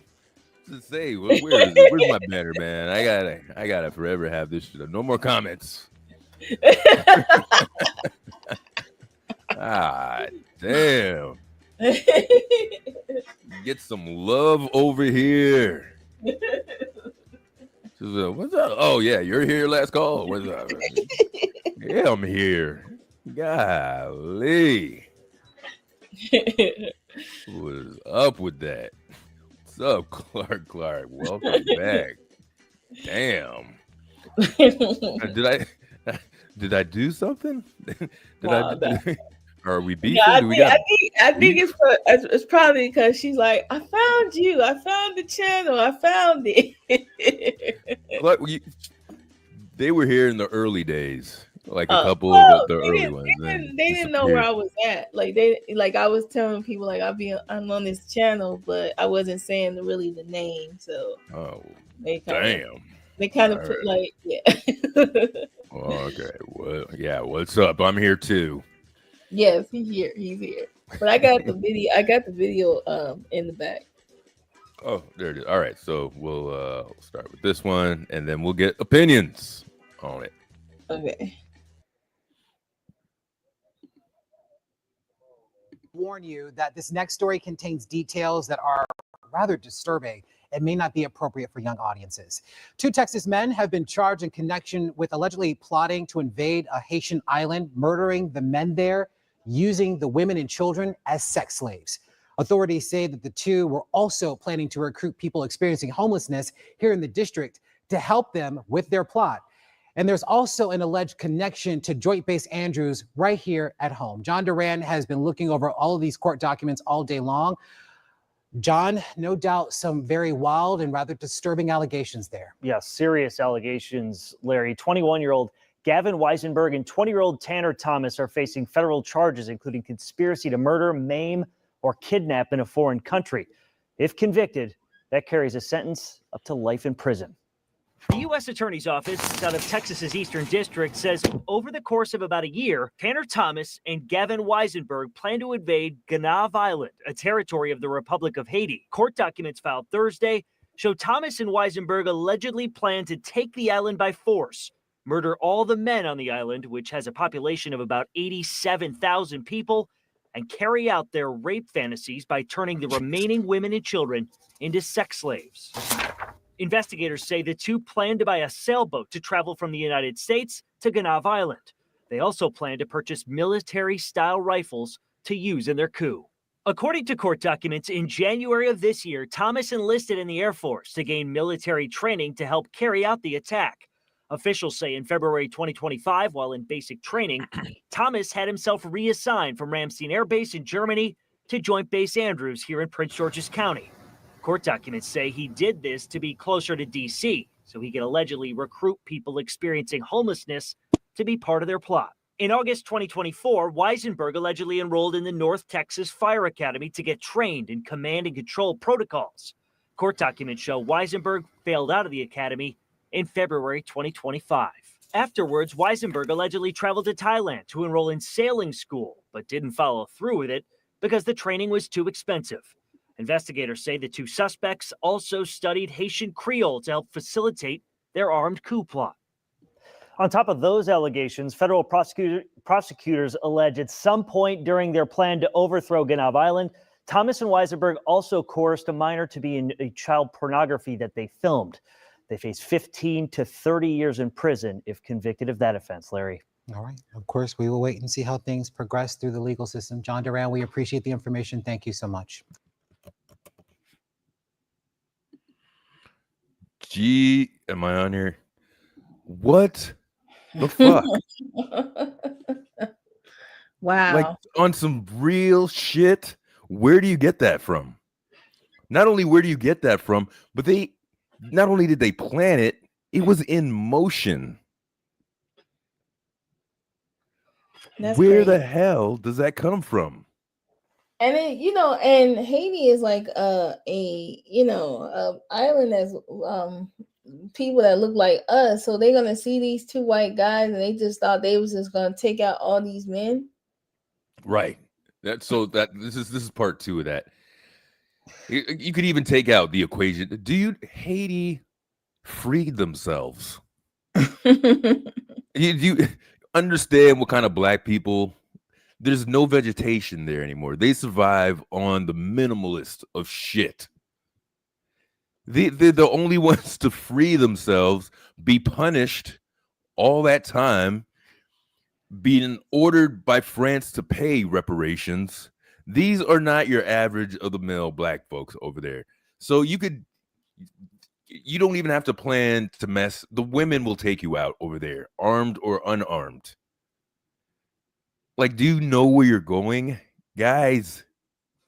We're 20 and 21. What is this? Is this some sort of video game? Fucking weird. How do you come up? Hey, how do you come up with doing this shit? Man, all I know is that these this is crazy times. Right. And this isn't the crazy shit going on in the country right now either. You're absolutely right. I'm not sure. It could have been some Clark social media stuff until they zoned in and stuff. But first of all, you know you're serious. If you're taking classes, if you enroll in some shit, that's some 9/11 type top tier planning shit. If you're enrolling in school or buying sailboats and all this shit and stocking up on ammunition, like, yo, you are really gonna do this shit. That is nuts. And why Haiti? Now you got to think this is racially motivated. You got to pass Cuba and the Dominican Republic to get all the way down there. I think the Dominican over there, I might be going off there to shore a little bit too much, but to go all the way to Haiti. So what is this, a kink crazy ass thing also? Man, I don't know. But there is a story currently brewing about them taking away the temporary protective status of Haitians. Like 300,000 Haitians are at risk of being deported from the U.S. because Trump has entered their temporary protective status. They're always under the gun. They're always right there, ready to go, treated like a piece of shit, while Cubans, or they're just a few miles off the shore over there, get a red carpet rolled out on the shore if they make it with the dry foot, wet foot bullshit. Even though they said that's gone, they still process them as though it's fucking Puerto Rico over there or some shit. So yeah, that's always been a goddamn thing with how because you would think we're going by humanity needs and what's affecting the people in the countries over there. So you would imagine they would be welcome. You know, the meek, the hungry, all that bullshit would be accepted over there, especially by in Haiti, because they've had it so bad. Not because it's a shitty country, because they've had the resources pulled out and they've been punished for being independent. So they continually keep punishing these guys, right? Exactly. And they're treated so differently. And what they do is they relate it back to the Bay of Pigs incident. And for some reason, America has been paying them back tenfold by allowing that shit to go on. And other Latino nations don't even like the privilege that the Cubans are getting there also, man. Exactly. Yeah, they do. They kidnap tourists in Haiti. So what they thought they would like, first of all,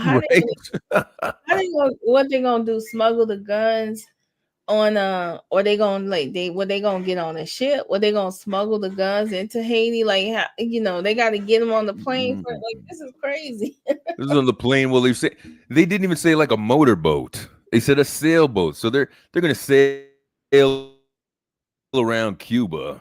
That's a lot of energy. By the time you get that, they're gonna have to help you. By the time you land on the shore.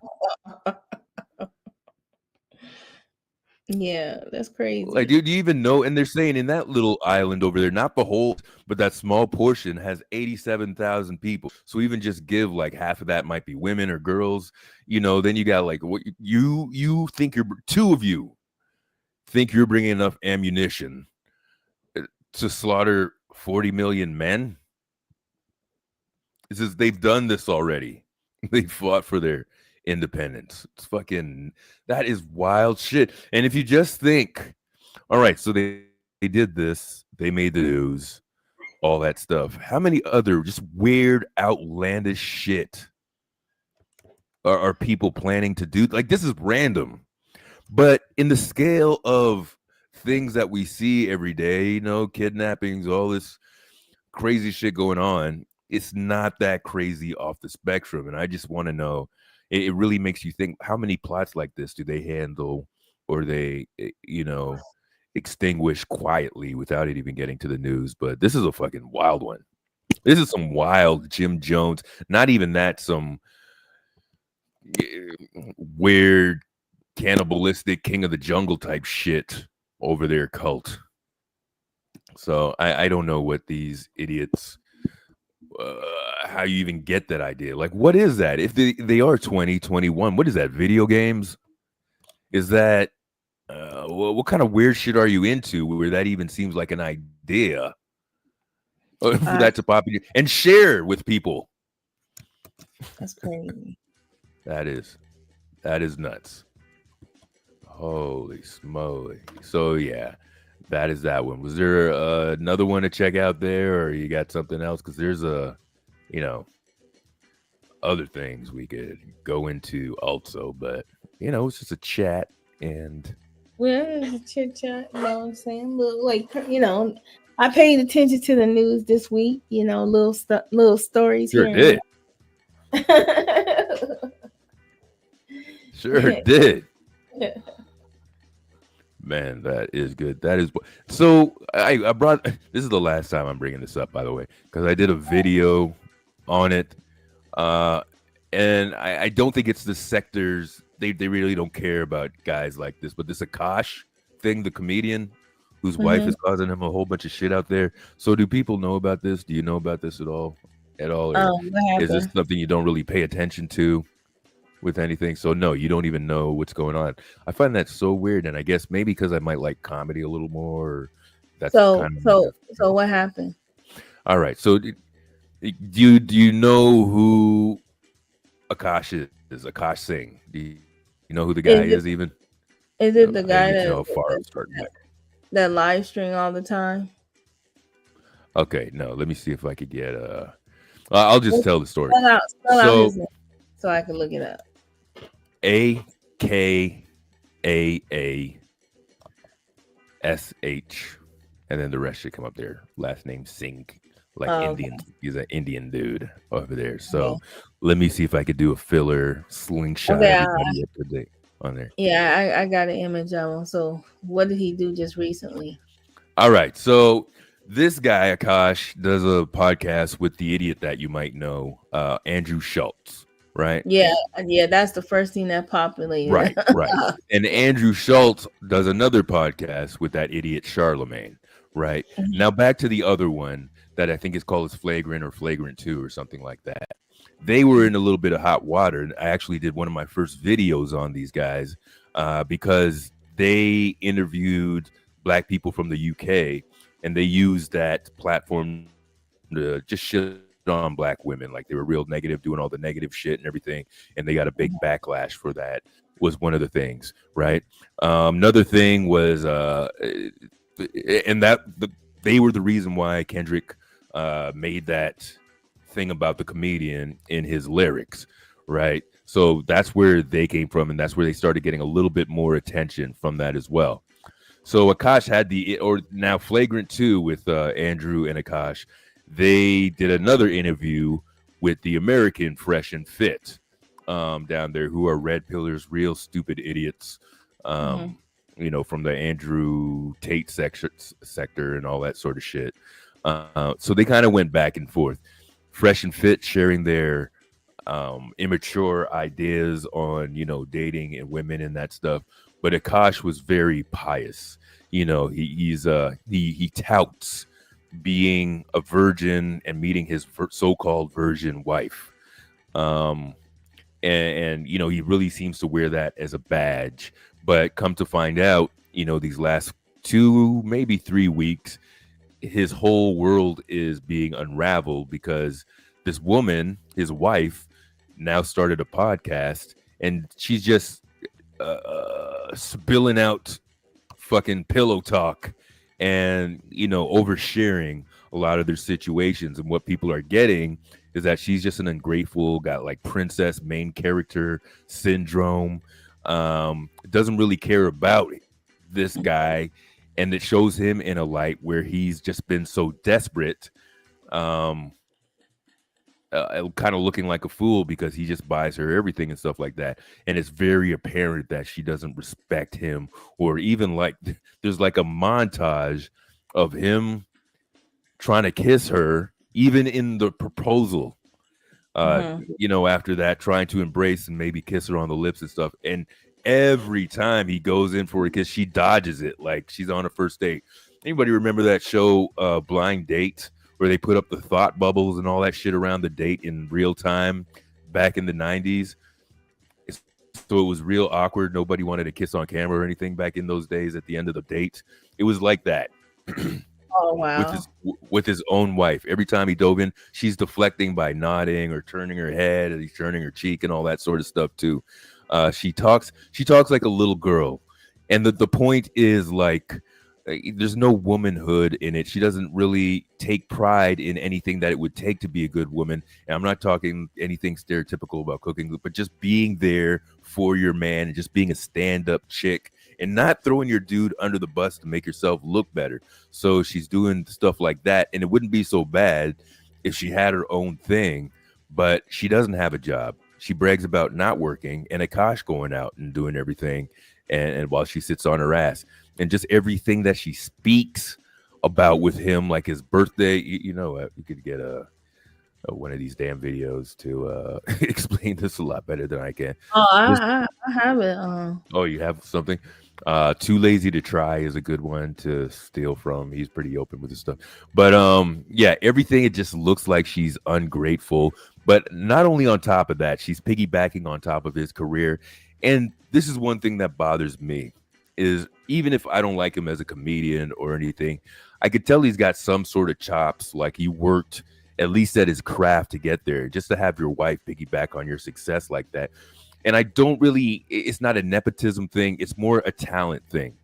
Like just because Michelle Obama is married to Barack doesn't make her presidential. Like she can't just fill into the role, not being in the politics or anything like that. Obviously, yeah, she went to Harvard and all that stuff. But just because you're sitting there doesn't make you able to fill the spot. And that's where she's being able to be catapulted to the mainstream based on what he's done. But at the same time, she's just tearing this dude down. And it's just a bad look all around. But at the same time, I don't feel like this dude is a victim, because it's been such he's another one. Mark Lamont Hill was he's been an asshole out there because he condemns other people because of the purity that he thinks he's been under. So come to find out, this girl isn't really she wasn't a virgin in the first place. And part of the thing that I think it goes back to, I don't know if you got to be a virgin or not before you get married to have certain experiences and stuff. I do think, you got to, being physical is a very big part of that as well. But if you make it up to your 30s, man, and you don't experience any post-nut clarity, you're going to be anything's going to do it for you, man. And then, anything to get it, anything to like be with it, especially in your eyes, if she's that attractive and she's giving you some play. And now you could see all his fantasies of being a romantic and doing romantic thing. He's trying to play that role now because that's the puzzle. That's the piece of the puzzle that's missing. But she's just not into it. She's just not receiving the energy like that. And he's kind of wasting his energy trying to be this romantic, like they're in it for the love, and just weird dynamics. But I also think it's reflective of how a lot of these phony little relationships start like this, especially if you're broadcasting your life on social media too, right? That's So, crazy. yeah, all that. You got a clip? You got a clip? Okay, let me go back over here. There's a guy that's named Greg, whatever. He's talking. Greg? There it is. I don't know anybody. Oh, let me That see would- if it's that. All right. I'm bringing it up. I noticed it seems like people wait for certain people to report on it, and then they do the reactions based on those people. All right. I think I know this person. All right. His money is our money, and my money is my money. Do you know why I think I have like a good marriage? I think it's because my husband's never here. The worst story I've ever heard in my life. You're still a little beta boy. I was popping my pussy. You would have called off the wedding if I asked you to sign a prenup? Yeah, like I'm not even joking. And yours. Coach Greg, in today's video, Akash's wife, she speaks out. She speaks out about everything that's been going on, and wait till you see what she says. It's even worse than I was expecting. Mediocre tutorials and reviews. He posted the video. We're going to be reviewing what he exposed, and the video is titled, My Apology to Akash Sai. Tell me about your relationship with your wife. What's that like? A lot of work, a lot of therapy. We love each other so much. We're like deeply in love. And it's like we laugh all the time. But both of us grew up in like, and I'm talking about this in the next special. It was like turbulent households for both of us. We don't need to get too personal, but yeah, it's turbulent. And so notice how he's essentially forgiving her, saying it's okay, it's not her fault, it's all my fault. Remember when there's spousal abuse and the woman saying, no, it's not his fault for hitting me, it's my fault. I did the things, I deserved it. Women get brainwashed, and to the same extent, men get brainwashed. This man has been brainwashed. He actually thinks everything's his fault. But like, I was like, yeah, I love this girl. This girl I want to make it work with. I can't let this get in the way. For some reason, he's infatuated by this girl. He thinks he loves this girl, so much so that it's a chaotic, toxic relationship. I mean, if he were a woman and he were saying these things, what would you be thinking? Hey, you need to leave. But no, he goes to therapy and they encourage him, stick it out. Stay together. Let her get away with all of those things. And my girl still pops off.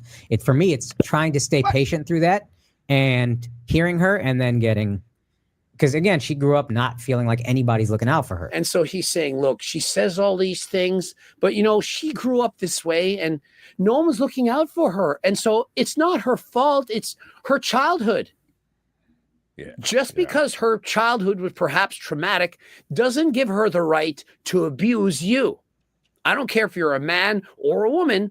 The baggage that you carry into the relationship, it shouldn't be affecting your partner, and you don't have to tolerate it. So it's my job to try to listen to that, take that in, and then No, it's not. I also said to her, I got a real thing with scorekeeping. I mean, imagine thinking, no, it's my job. I have to listen. I have to bow down for her. I have to let her get away with everything.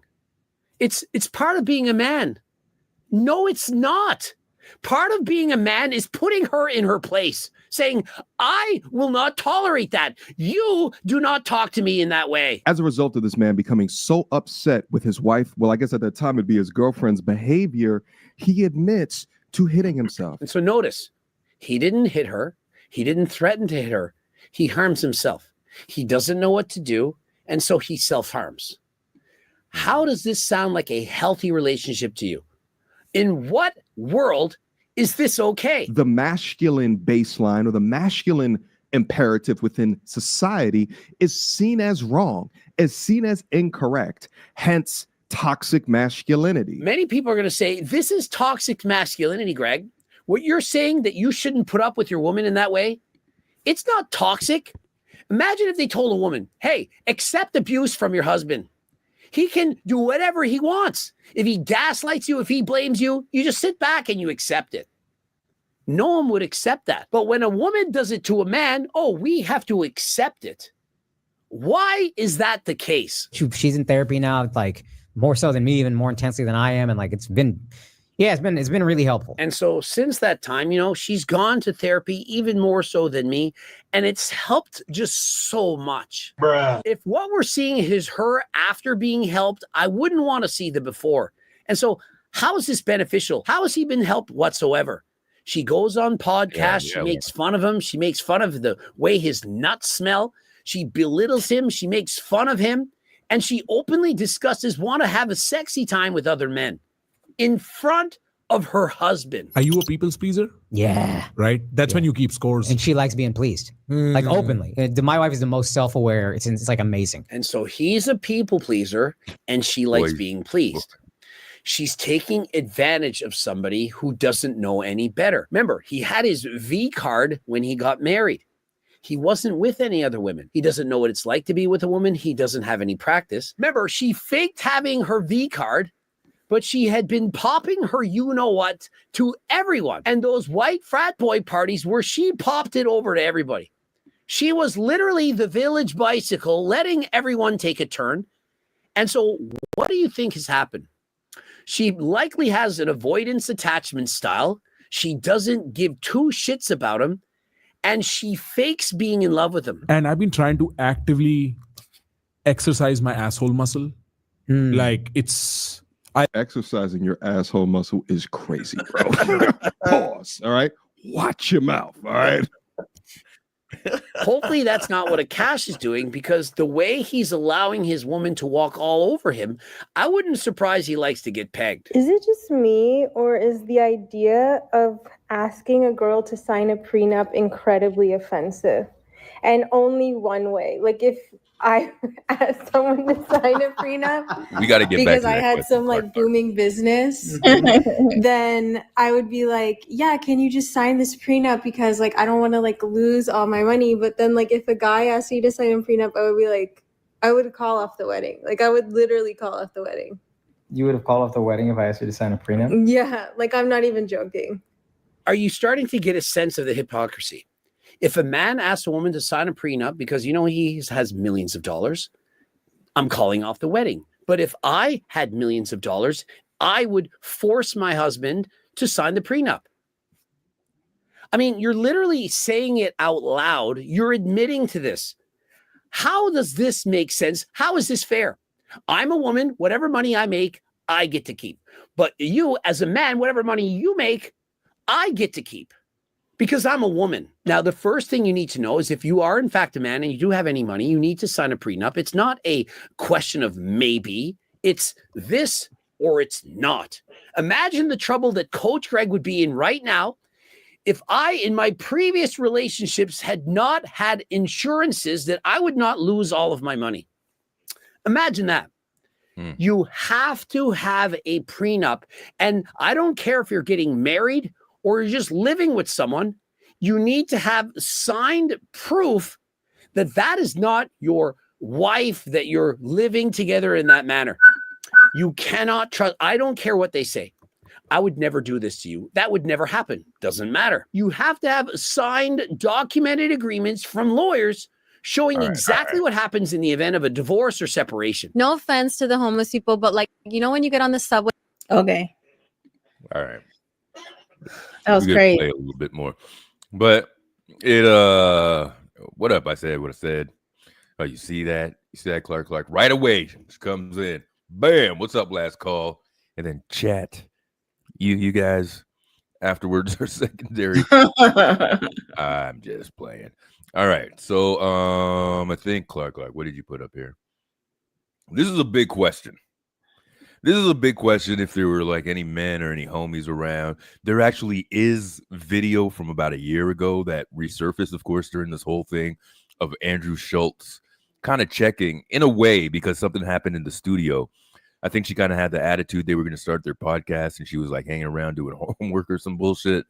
And Andrew Schultz, which I don't like him as well. Just a little side note on that. It's the type of comedy that they do that even real seasoned comedians don't consider it comedy, right? This crowd work and all that stuff where they, you know, go over the stereotypes and everything as well. So that's what I think of Andrew Schultz and this guy Akash, that, yeah, they do comedies, but they're not comedians like Dave Chappelle's a comedian, you know, deal with that. But shit, what was I saying? Right, always go off on my goddamn tangent. You were talking about a prenup. Oh, right. No. So first I want to go back to, you know, if they have anybody to talk to or what the responsibilities are of your friends and stuff like that. So I was saying Andrew Schultz was trying to check him on that. This opens up bigger questions of like, when you see your friend going down a road that you know is not good, or, you know, how much do you tolerate? Because everybody I know talks about somebody else's relationships. They just got those relationships that are super toxic and you see it and shit. And you're like, oh shit, you're pregnant and you guys are going to have a baby that, oh shit, or you're married, you get like, what the fuck is going on? And clearly there must have been signs, but you throw into the mix that Akash he's a corny ass dude. So I don't know if I got I know from this clip we didn't see him speak out a whole lot on, you know, his piousness and his righteousness, you know, about his stance in relationships that he wasn't even having experience in. But you know, that's why I'm not like, oh, poor guy. But there's that. You know, he wasn't getting busy until he was like in his mid-30s and shit like that too. And I think I was saying before, there is a difference in mentality with certain experiences and everything that you have. But what kind of so it reminds me of something else that I was checking out. Like, what advice is, if you think I'm going to deal with guys because my friends are going to be guys and stuff, getting married and all that stuff. At what point do you say, they tell you don't even let them cross the line? Whatever you do, you might regret it like at the time, but 10 years down the road, you know, you'll be thanked. Like, just don't let them get to the altar, or even at the altar, if you say you got to speak up to do something. Whose responsibility is it, and how far do you let it go until maybe you say something or you're hinting? Because a lot of people would believe that people drop hints and stuff. I know I've been in situations. Oh, look, you've been doing this in the background the whole time. Why do you all do the back cover of the album? Oh, I can't.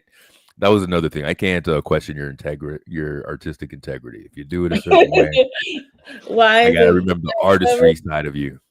Because the thumbnail that you use is the front cover, and then the thumbnail is the back cover, and it just has the song. So That's dope. That's dope. I like that.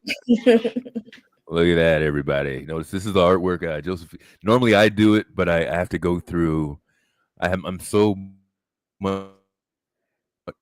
limited in album covers that I could use, that now Joe and her little talents that she has over there is able to help me with the album covers and a lot of the thumbnails that you see now. So she's doing some work, doing some good work over there, man. I like it. And of course, that Stevie Wonder's album, Keys in the Minor, Songs of the Keys in the Minor. I know I just screwed that whole thing up. You know, it's the album that has "as" in it. It's just one of the top ones that we spoke about before. That's what happens when it gets late. See. Yeah, at that point, everybody just got to know what the hell you're talking about. Songs in the key of life. Songs in the key of life. I was close. I think I said something close to that.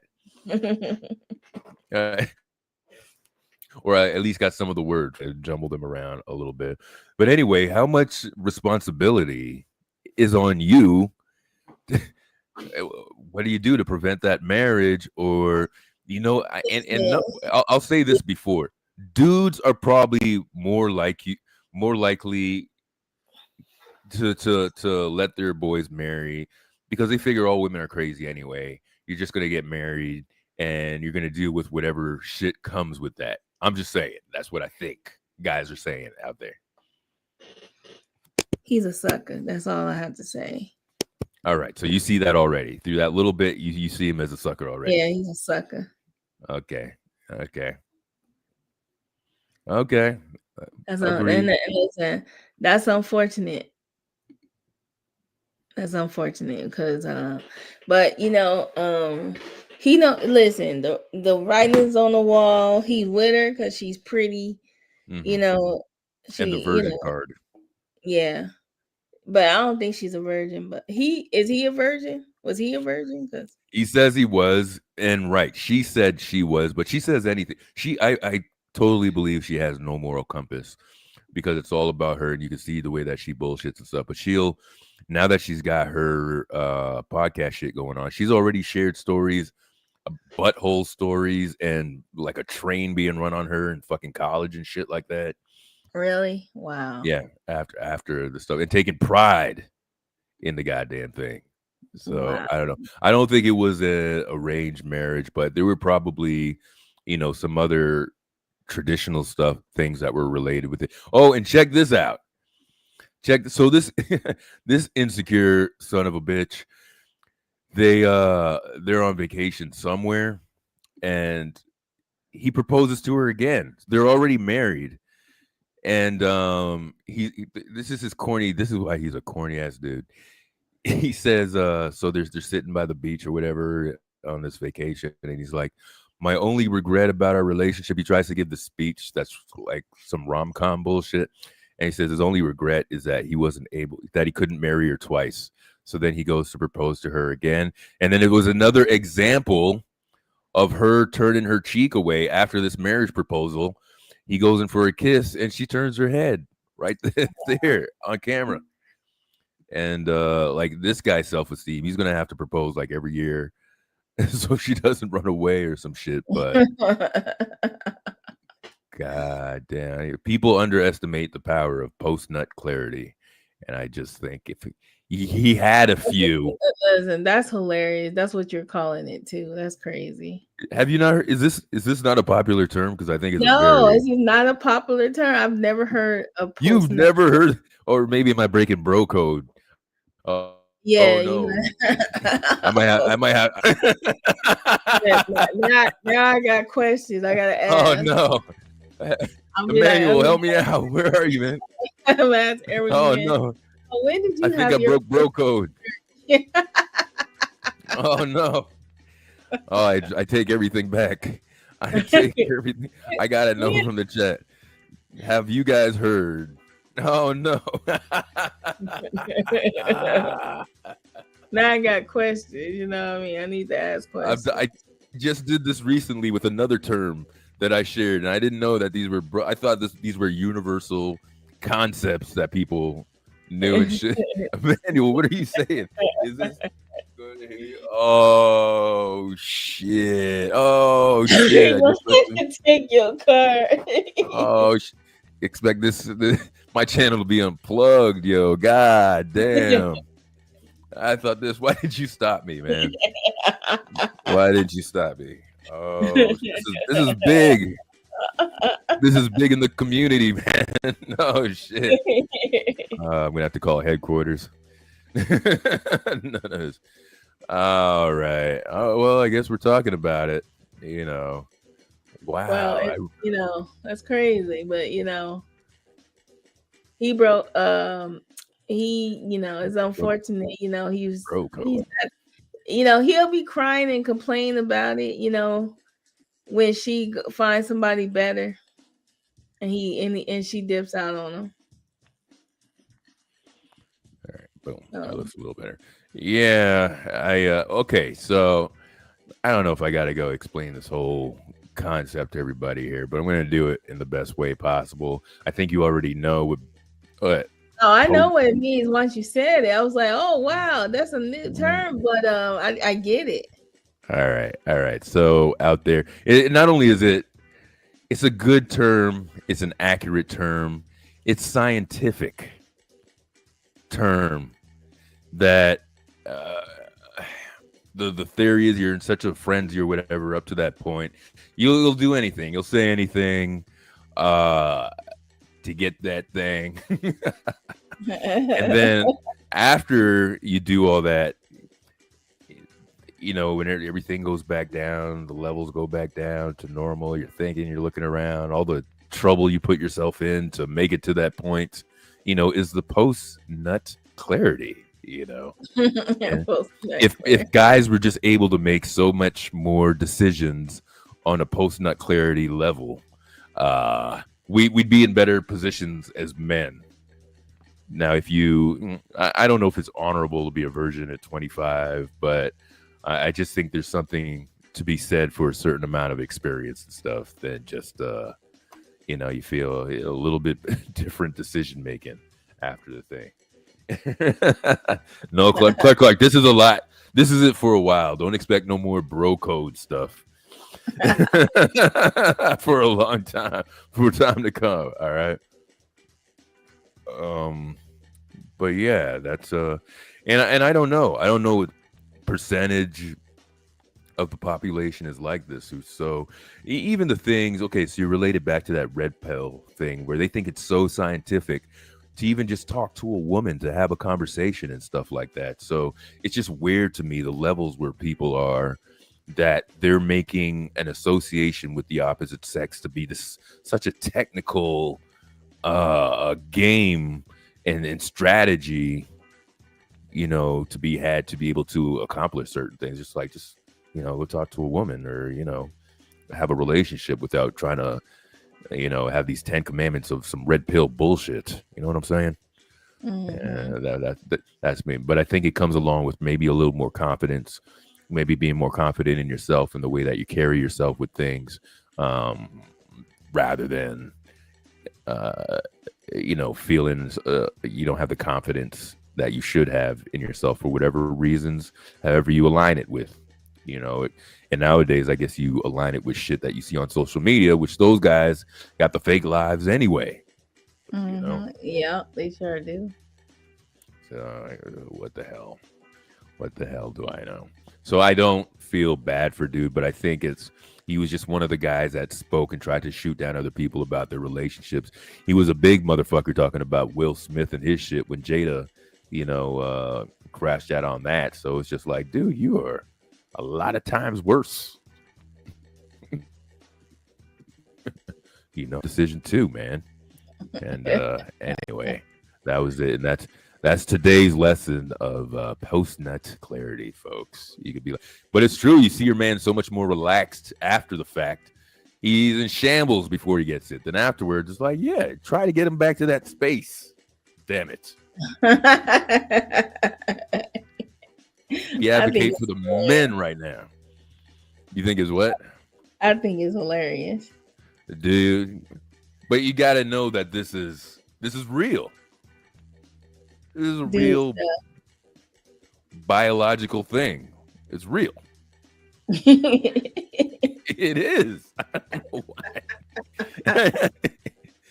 It is real. You rather have a guy making decisions after the fact. I agree. Absolutely. And that's why it's so easy to play dudes, for women to play dudes in that state until, it happens. You could virtually get your guy to do anything for the most part in most situations before that happens, man. What are we saying here? Clowny up in here, has seen on TV, words only. Butterfly, clown. And then there's this guy too. Who's that? Annual. Yes. It's like Nick Fuentes giving relationship advice. It's a little racist. Yeah, that's another friggin' thing with this guy too, man. Nick Fuentes. Just space out. Love me. And that too. I mean, yeah. You get space it, but I'm while you're in a relationship, that makes sense. But I'm talking about like before, your first time getting to that spot or wherever it is, or if you're maybe in a dry spell, or even if you make an oath to yourself that, you're not going to do it for whatever stupid principles that you might have of not doing it.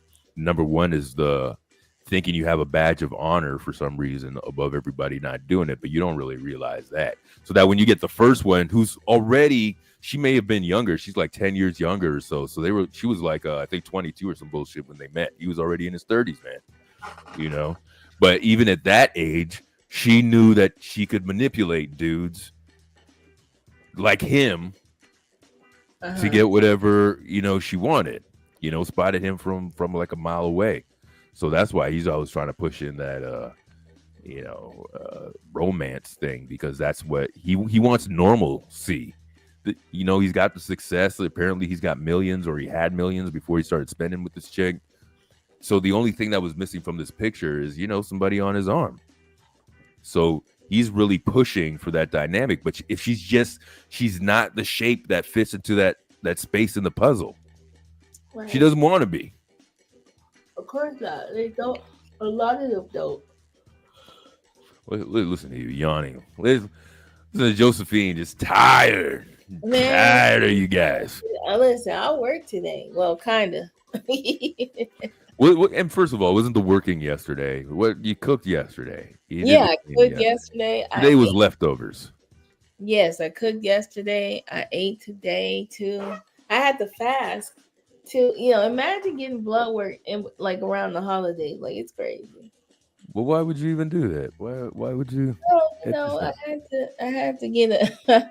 Well, I couldn't eat. Like, look, I couldn't eat after 9:00. So I was at, but I did get a good plate in. When I came home from the getting my blood work, I did eat, so I was happy.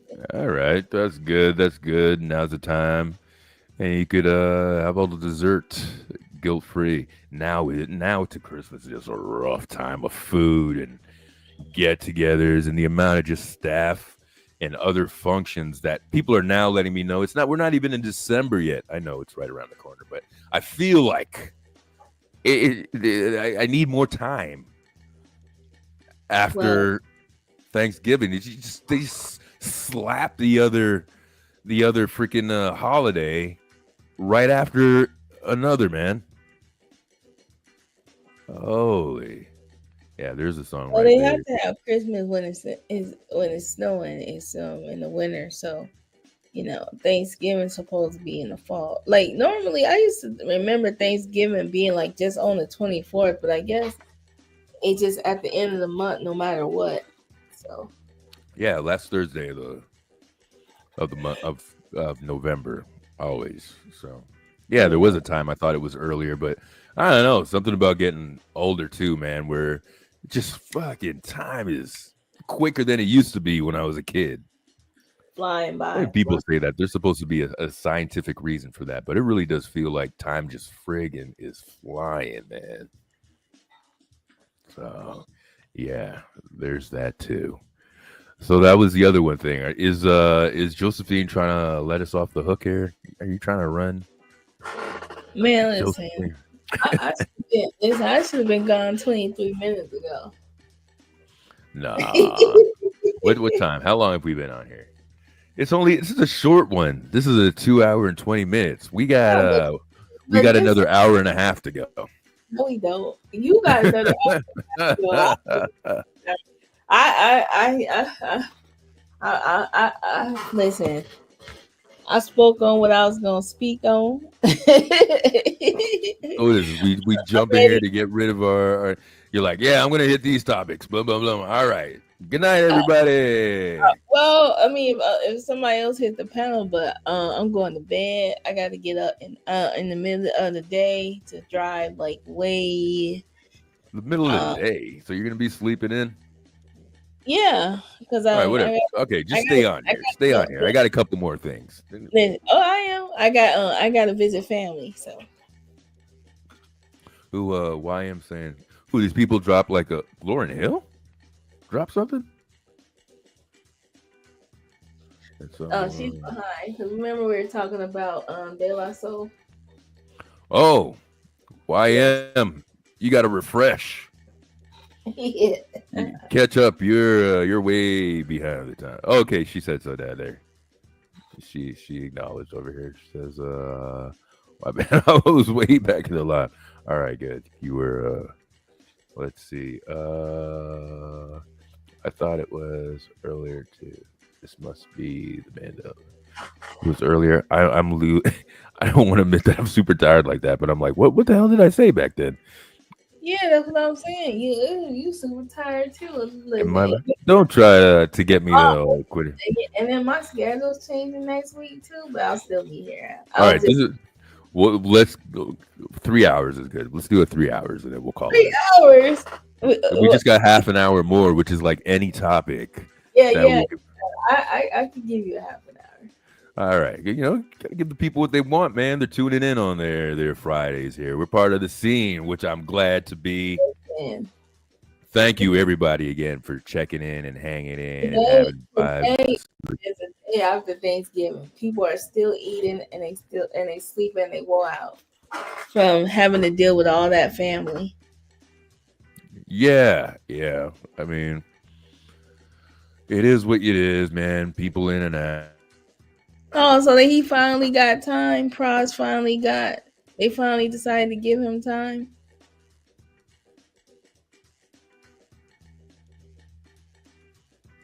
Yeah, Pros was so underrated.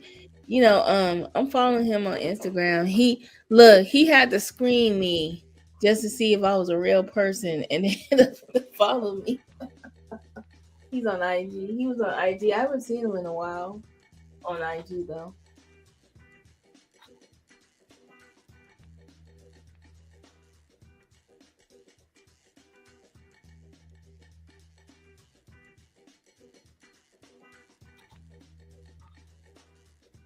What are you doing? Are you quiet? Why are you so quiet?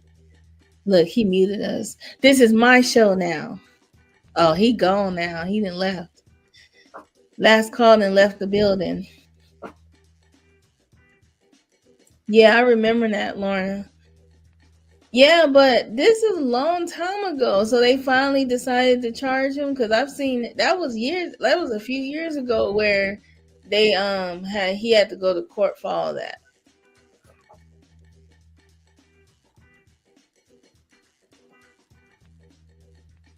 I'm gonna have to look it up.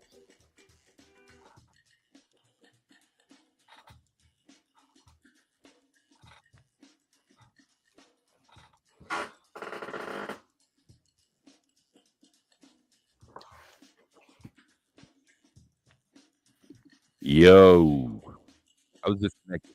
Can you hear me? Yeah, I can hear you now. Oh, shit. This became my show. We're having the quiet hour. I'm just quiet I'm being disconnected. Okay, some weird shit is going on in the background. Anyway, I don't know. This is the napping hour. It's the napping hour. Maybe we need it's time for the dance break. No, Let's what you should have did was throw up some music up here towards the end of the show. I might. I'll be in such a rush to go, man.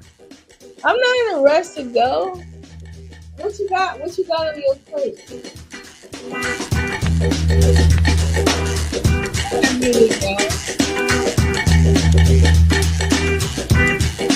Turn it down. Okay, there you go. You're like, all right. Joe's getting cranky when it gets late. Good Lord. No, but I thought you were gonna be playing. Listen, you did a show testing music. I was at least thinking I was gonna hear some music today. Oh yeah, I did do that for a little while. I got a couple tunes. I'm trying to. Well, if I could do this and hook up my DJ software to the thing, I'd be able to play some tunes, and then I could be a little more careful with this. Even when you play, like, you know, if we were going to check out a YouTube video or whatever like that, something happens to the quality. That's it. That I'm not explaining to people. Something happens to the quality of the music when you don't funnel it properly. So I'm sad if I really want to get a true sound out to people when I'm playing a few tunes, because I might drop an hour here or there just doing some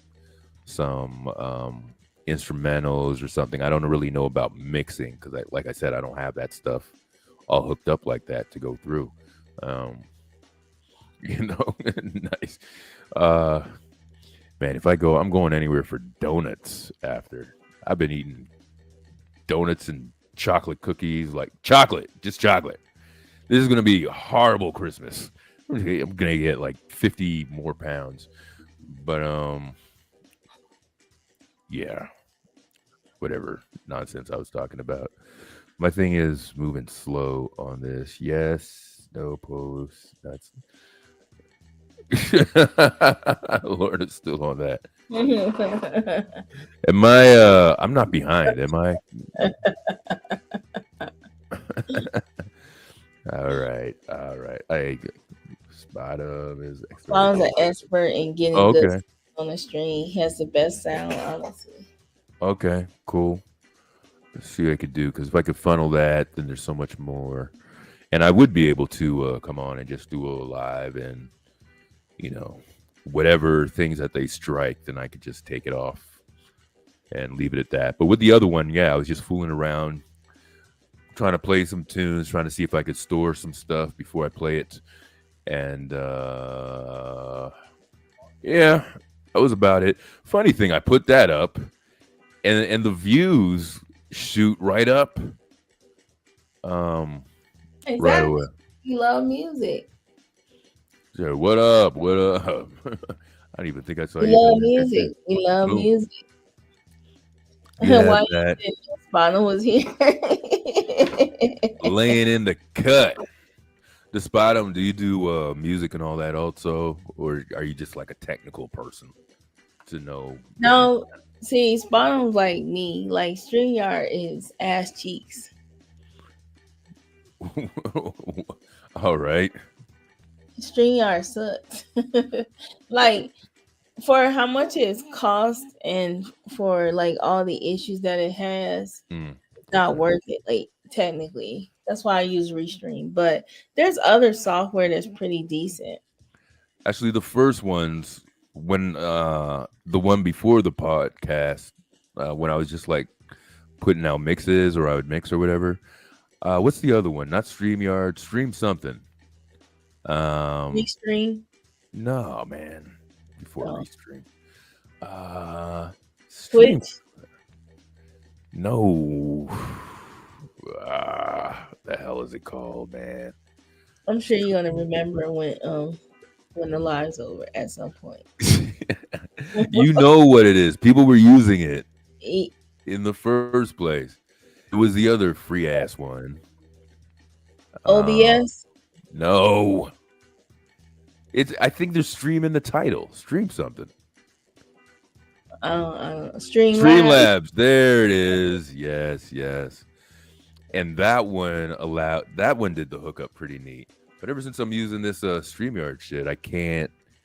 It's tough to get the sounds to keep going. I can't even play iTunes. Well, I don't know if you guys can hear iTunes in the back. Can you hear iTunes? Can you hear that? It's not. Yeah, I can hear that music. Really? You can hear this? Oh, which music? Oh, so you can't hear. Hang on one sec. Oh. So you hear any hip hop? You're not hearing it. No, the reason why I'm not hearing it because you probably have your headphones on. Okay, I do. So Yeah, what you have your headphones on. Let me try something. Well, now I wouldn't be able to hear you anyway. But if you're saying this right, I'll plug in. So I just had my headphones out. Did you hear the music? Nope. All right. See, this is weird. See, in the back, I got iTunes going. Yeah, but see, you got to put it on the stage if you want us to hear it. You got to. I could do that. That's how that works. Present, and then you would share out wherever. Oh shit! I didn't know that's what it does. You didn't know? Let me see. It's even. No, it doesn't even show up. I don't see iTunes. You don't see how you have to do. Do you have iTunes on your computer? Oh, wait a minute. Okay, I see. There's another, because there's 3 things that you could put up there. Over here. Oh, wait.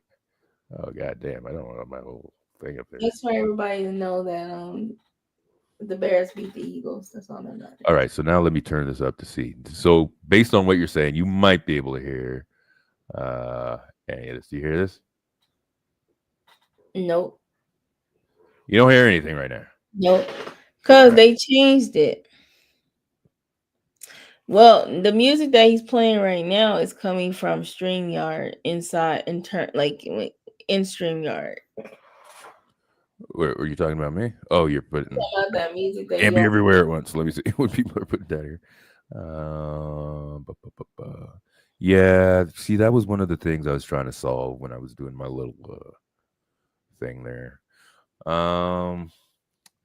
Last time I downloaded some loops that I did, and I actually put it in. The ones that were really loud and clear, I was putting them through StreamYard. And then, like, if I got it from, you could tell the difference of the quality of the one that I was getting right off the page of YouTube and stuff. It's a different quality altogether. Like, let me see if I could give you an example here. So ones like this.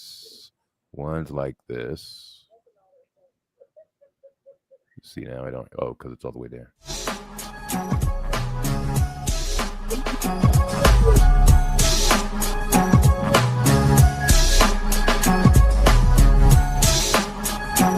Right. That one definitely you should hear, right? You heard that one? Yeah, I heard that. All right. See, those are the ones through StreamYard. And then at one time, like I was saying, when I used the other thing, Streamlabs, I was able to do a whole set on there, and the audio came through there. I just think it was more set up to be able to do that shit, and it's such a shame that I can't do it, it would make things a little easier to maneuver to be able to do that, man. So yeah, that's.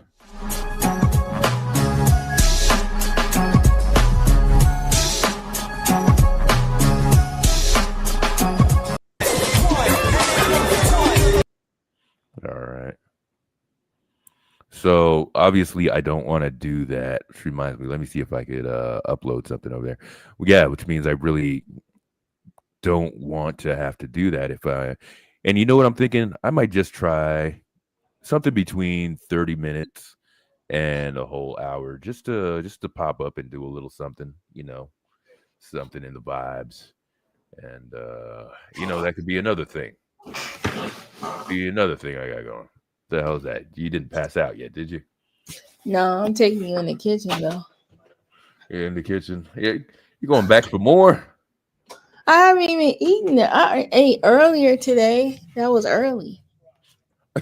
So what's early? I gotta ask. Like 12. Why didn't you eat before? You're the one that normally eats before. By the way. Because I was taking a nap. Because you were taking. Because I was watching some drama unfold in the sector. Yeah, this sector and sector drama going on. All right. Is there any sector news that we should address or get out of the way without it? All I know is that. Whoops. Sorry, you said what? I said all I know is that it's been kind of quiet, a little bit of noise, but not too much that anybody want to talk about. Are things brewing? Is something going to happen that people are going to have to address? No, probably Christmas. We're going to see some crash outs, maybe. Brother of a certain age, I was just trying different sounds and stuff. Remember my testing thing of the sound the other day? So there was a time when I put some mixes out a few years ago when Josephine used to love my music way back in the day. But I used to use Streamlabs to put that through, and it was able to funnel the sound through there, so it sounded good. If you're taking it from other sources or anything like this, StreamYard is just very limited to putting the stuff there as well. All right, above certain age. What did you say? You're on your way to work there, brother of certain age. Let's get ready for work. All right, working man. Somebody's doing it overnight. Good. Lemon's channel was deleted in the bed. I don't even know who that is. Look, I'm not even in that sector anyway. Lemon, Don Lemon, what lemon? What lemon? What lemon? Who is that? Nobody knows. That's not your sector.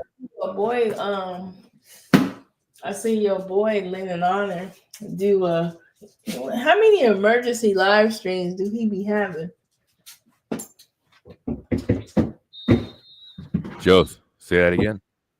I said, how many emergency live streams does Lennon have to have on Umar Johnson?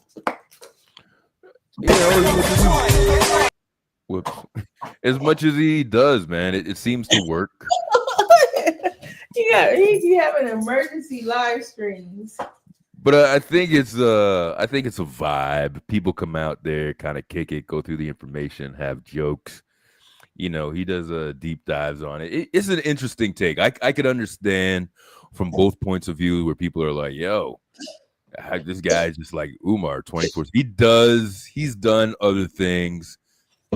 Even when the D. Durrell thing came out, he did a couple lives on that shit too and everything. But I could get it when people are talking about, yo, all he does is Umar shit. But at the same time, if you see how he presents it, if you're slightly interested in the topic, I mean, he presents it well, I guess. I don't know. I'm not trying to sound like a super advocate of the stuff. I don't see the evil that a lot of people see in the shit. just like, whatever. It is what it is. There's worse. There's worse.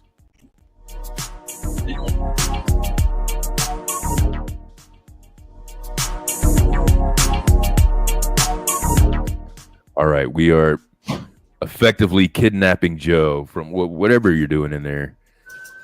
I told you. Was that the microwave? Yeah. I told you I was taking you to the kitchen. Taking us into the kitchen. I don't want to be taken in anybody's kitchen and I'm not eating. I'm trying to look around for whatever food I got. I might have to have fourth meal going up.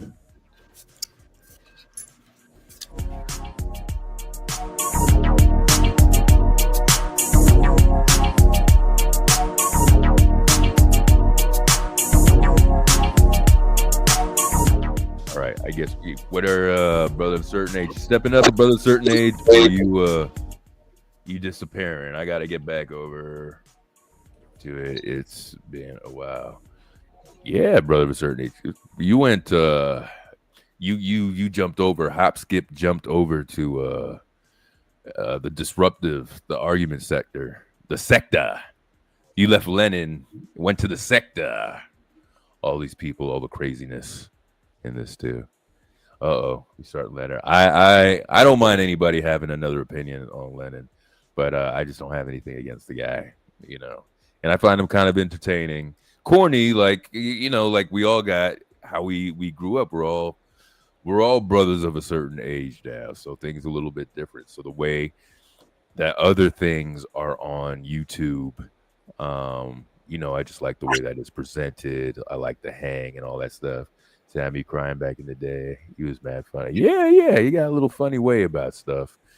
Some of the jokes and stuff, and what a lot of us have now, being corny a little bit. On a certain age, shit. I mean, I cook. Oh no, is she a microwave chef? No, I'm not a microwave chef. Oh no, I think you're completely right, brother of a certain age. We should examine this. So you said that you cooked. Yeah, I cooked. I made turkey. Now, what do you mean by you made turkey? How did you make this turkey? I made it in the oven. Well, actually, I like to make. Did you season it? Did you brine it? Butter. You yourself, you brined it. Yeah, I like my turkey like splat cock. So I cut like the center bone out, and then I turn it over and flatten it, and it's like a turkey sandwich. What? No, I take the turkey itself, right? Bone out. You get bone out turkeys. No, I cut just the center of the breastbone out, and then I turn it over and have it lay flat. You fillet it? I'm having a hard time visualizing. It's called splat cock. Splash cock. Did you right? This is the name of a turkey. No, it's what you do to the turkey. Like, you know how you can take a. Now you never heard of no post nut clarity until I've never heard of no splash cock. It's a method. It's a method. I like. All right. Poll. Time to do a chat poll. Who's heard of this method? You do not hear of post nut clarity. This is YM is saying. Let me see what you're saying over here. It's a method of cooking poultry. You can't just say birds and stuff. And my bird is juicy because I use, I put butter under the skin and stuff. But my bird is still juicy. Right now, still juicy. All right, I'm having some explanation over here. Yeah. Sounds like you have the turkey face down, ass up. Is it like that? Yeah, that's basically it. Oh my God! So that has a name? Yes. All right. This whole time, we're gonna talk to women and see if they know what I'm talking about. How about we? Yeah, but see, how about we do some splat? If you cook, and then I made some collard greens, some dressing, some cornbread dressing. Did you know this, by the way, Emmanuel? Did you know anything about splat cocking?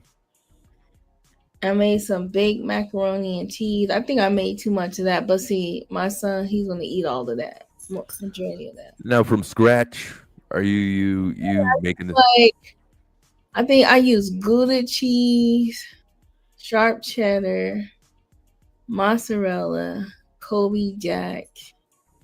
Yeah, I use a lot of cheese. Yeah, I made it from scratch. I can cook, sir. I don't know. It's tough. It's tough to believe when everybody could say they could cook. You know what I'm saying? I know I can cook. I'm gonna have to hear from one of your family members next time your son's in the room. Why? here. That's why I'm married, because I can cook. That's what it is. Oh, well. You know. You know, the key to a man's heart is his stomach. A little lower. And that That ain't the key. I don't know why people say that. Let's get right to it. the plate, Oh shit, that is funny, brother. I like the turkey, the poke, plastic breast. I want to do. Maybe I'll see if I could do it for Christmas this time, because I've been saying it for a while. I want to do the deep fried turkey thing, like in the backyard. I'm probably gonna do like maybe a ham or a roast. I haven't made up my mind yet, because I try not to eat that much red meat. So yeah, everything is something, man. You know. We're older now. You know what I mean? And you know what? They had some sort of report or something that bodies aren't even decomposing the way that they used to because of all the additives and preservatives that are in food. Yep. You know, it's crazy. That is crazy. Did you See, know that? do not know about this. Do you guys? What? Did you know that dogs like raw sweet potatoes? I'm telling you, they were like sweet potatoes was like, what was it, like 19 cents? Everybody likes sweet potatoes. 19 cents a pound. So I had bought some and cut them up and gave it to my dog. 19 cents a pound. Yes. That can't be right. It was. They're just falling out of the sky or something like that. That is very cheap. I know, that's crazy. We're saying in the words of the great philosopher as well.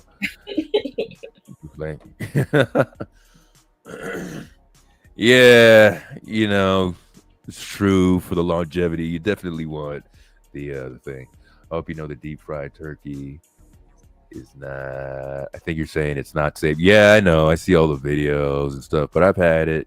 A couple family members actually did it successfully. There are a list of rules that you got to follow, so I would never just when you're cooking bacon, shit could splash everywhere. You put this water-soaked turkey. There's a lot of things that you got to do. You got to drain it. You got to, I think, soak the whole turkey before you even do that. Put it in to measure the oil, all that stuff too. Let it drain a little bit before you season, and then you put it in there too. So yeah, there's stuff, but the payoff for the taste is great. Real juice keeps the juice. I've never had a Popeye's chicken before, turkey or whatever. What does that taste like? Well, it's not a Popeye's turkey. It's you're doing it, but yeah, you're in the sense that you're deep frying it. It's like the same thing. So, one of the bonus things about it is it just keeps it keeps the juiciness, man, of the turkey. It's a lot more tender than I think you would think it would be for that. So, very tender, very juicy. Very good. If you ever get the chance to do it like that. And I think they rent out, you do have to do it outside. Don't do it on a balcony. Don't do it anywhere close to the house and shit. You gotta, if not, rent this little pot, depending on how many gallons or how big your turkey is for how many gallons the pot is. And then, you just follow the instructions to be able to do it. And do you fry it in peanut oil? Say again? Do you use peanut oil? Well, it depends. I don't know what I would use for it. I mean, I remember talking about it when other people were doing it, but yeah, you would that would make a difference if you don't want anything too fatty like lard or that sort of shit. No, you could definitely make it a more healthy choice. Well, the reason why I asked you to use peanut oil because peanut oil gets hotter than other oils. It actually gets harder. The temperature, peanut oil. That's why people use it. Okay. Yeah, I would imagine, you wouldn't want anything heavy or heavier or anything like that. You want, even if it's boiled in oil, it could still be relatively healthy or good, Right, but no, it gets hot. Like the temperature of peanut oil is hotter than regular oil. What does it matter if you're setting the temperature anyway, though? You know what I'm saying? Like 400 degrees is 400 degrees, whether it's whatever. No, but it actually gets hotter. All right. Yeah, I know I could. Well, I'm just saying, I don't think I know what the benefit is. What's the if you set it at 400, it's going to be 400. There's Lorna. Peanut oil has a higher smoke point than other oils. See, I know what I'm talking about. All right, so again, I'm like, what's the benefit? It cooks it all the way through. It gets hotter. You just keep saying it gets hotter. Yeah. It's going to get as hot as it gets, depending on the temperature. You're going to have a turkey that's cooked. Like, you ever heat the pan before you start cooking? Like, you ever, like, some people have. No, I don't do that shit. Everything goes in. Pan, and then they heat the pan. That's why I like using gas stoves. But you heat the pan and the pan gets hot, and then you start, Oh, the pan. Thinking, on top of the stove. All right. Yeah. Okay, that deal. Okay, I hear what you're saying with that. I was like, right, it's like the same. It's like the same concept, but it's the oil that's doing it. Yeah. All right. I guess if it makes a difference, it might make a difference. Cook faster. Cook faster. All right. Peanut oil is the one you're saying. Tell us how it comes out. I don't. I gotta get. I don't even know whose house. It's probably gonna be my sister's, but whatever. So you have to get everybody to agree. I can't just come in there and be like, "We're doing this." See, Lorna, what she's talking about. You don't want to burn the turkey. I've seen a lot of blackened turkeys this holiday season. So just use quality oil is the point. Don't get some dollar store oil. I got that. I would invest in decent oil if I was gonna dip a whole turkey in there. I would. Don't be Dollar Tree oil. What oil? Dollar Tree. No, none of that shit. No, I would spend. You get the good ingredients to be able to do that. But the thing is, to season it, to brine it properly, let it sit there, and like you were gonna have a fried drumstick from one of these without so much of the breading on it. Would be the thing. Yeah, I don't like that. So there wouldn't be breading like that on there. So do all that stuff too. Oh man. All right, Joe's losing it. We might have to wind her down a little bit here. I get it. I'm getting the point. No, I was We could play a little music as we fade it out over here. I think 3 hours is good for a Thanksgiving weekend jam with everybody, man. And seriously, thank everybody, man, for tuning in, checking in, tapping in. Thank you, Joe, for your time, your effort, things that you put into this just to be here on a Friday and several Fridays and bringing a crew that loves you. Don't know nothing about last calls. What's up, Joe? Oh, you? Who's this? Whose place is this? You know, sort of deal too. But no, playing. But I really do want to, you know, thank people for it because over the last couple of weeks, I've been getting some new subscribers and stuff. And part of a joke is not really a joke, but I'm like, I always said, if I do this for the other year, so by the end of the year, if I'm not like next year, get like 500 subscribers, then I'm just like, all right, or something like that. It's kind of like a benchmark, you know. Then I'll consider maybe not doing this or whatever. But for some reason now, people are tuning in. They're liking the videos. They are commenting, all that sort of stuff. All my other videos, the ones that you don't watch, Josephine. They get a lot of views. They're getting a lot of views lately. I know, but I do listen. I try to watch them. I try to watch them. I'm just not there when you drop them. That's all. All right. So it's a good time for you guys. So everybody, our lives, the Last Call live podcast, Fridays at 9 p.m. And I try to drop at least one video a week for at least 10, 15, maybe 20 minutes on some sort of shit that keeps popping up in my algorithm or something that I'm interested in and hoping that other people might be interested in while I could give it enough thought to give it a certain perspective. So I think some people enjoy that. They tell me they do. You know, I get good comments with that stuff too.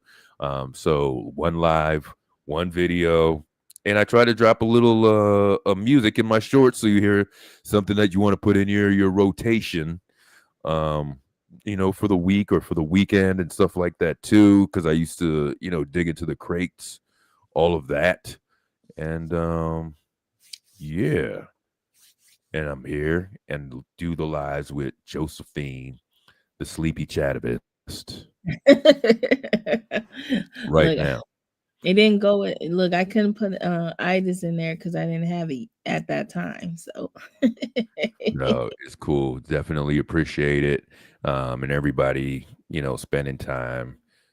And some just on a consistent basis just to check out what we're doing, man. And it's cool. It's very encouraging. It's scarily started getting, if I get more than one subscriber a week, I'm like, oh shit, I'm gonna have to sign and do this. More people are piling on. I would have felt good. I'm just like, all right, a little bit of people and just disappear into the YouTube streets. But it's like, all right, something might be growing here, man. So let's keep it going. Again, appreciate it. Like, share, subscribe. Josephine, you got anything for us to look forward to? Any announcements? Not yet. You know, I like to do random lives every now and then. So maybe I'll do one in December, sometime in December, some type of funny live. Who knows? I might drop a little clip or something like that. But you know what? Like she said, you should do shorts. I don't know what kind of shorts. I don't know what to do. This means if you just listen, we'll talk about it. This we do music shorts, anything. We'll talk about it. Those are my shorts. Put in the little video in there, like remember this. Right, but you could do you could do different shorts. That's my thing. That's my thing. You're gonna keep doing that. All right. Yeah, you might add. Listen, you can have 3 in the tuck and just add them, you know, every other day, but you already have them all set up. So, you know, there's ways of doing it. All right. We'll do that. Anything else for the people? Nope. Have a good night. Thanks all for right. coming. Definitely do that. Have a good night, people. I'll stay on, do a couple of tracks for you if you're going to hang out. And then other than that, have a good weekend. Thank you very much. Peace, peace, peace, peace, peace.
everybody to clap your hands in this place.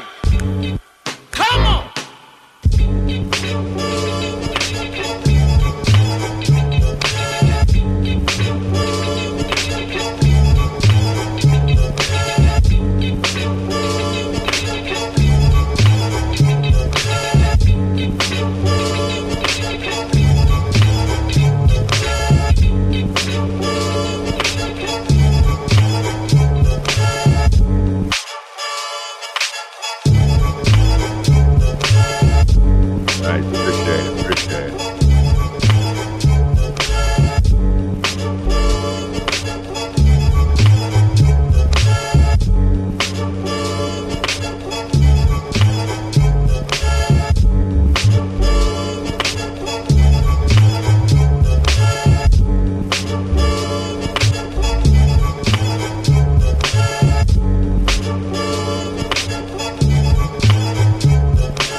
Said what I said. Hope you subscribe. Anybody else out there, appreciate it. Couple more tracks and then call it a night, but just enjoy the vibe while we're vibing. The official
lifted like the beers and cheers. Catch a thunderbolt, pockets stay lumped from 100 notes. Stunning quotes, make you run your coat while the sun's afloat. Prehaps, my skill is real as G-raps, and feeling ill as concealing drills in the kneecap. Your funny style get 3 snaps in a circle. Went off the purple and greens, I'm higher than the jeans on Urkel. Then I murk you, bust text the lead sparker. Now who be my next head target? I lift up, roll out like the red carpet. Say my name 3 times in the mirror, and if I hear you, I'll peer clearer. Extend both arms and pull you nearer. Pound for pound, I'm pretty live on the mic and keep it flooded like Mike on Motown. 25, put your soul on ice and sold it for a whole known price. I'm nice, keep it not swole on dice. Grinning sarcastic, the way my pen is bar. Acid on the bar, whether in the crib or the car. Blasted, son is a prop rock funds from the publisher. Wise dogs put the guns to you like the Punisher or the Terminator. Flow is harder than the German major. Midterm and paper, the kid burns the saber. Striking cats, how you want it? Gat spiking bats, I know you liking that. I stay sharper than Viking hats. Exhale, blowed mist, serve you with the cold dish. Niggas vomiting, bowels moving, they can't hold piss. Ellen Royce, double team, hotter than a cup of steam. Club your spleen and bury you, just as deep as a submarine. Flawless, should be that very reason you applaud us. You saw us laying down a law just as raw as crawfish. You met your death, and although I took away your breath and I ran, I still left with a grand like Theft Auto.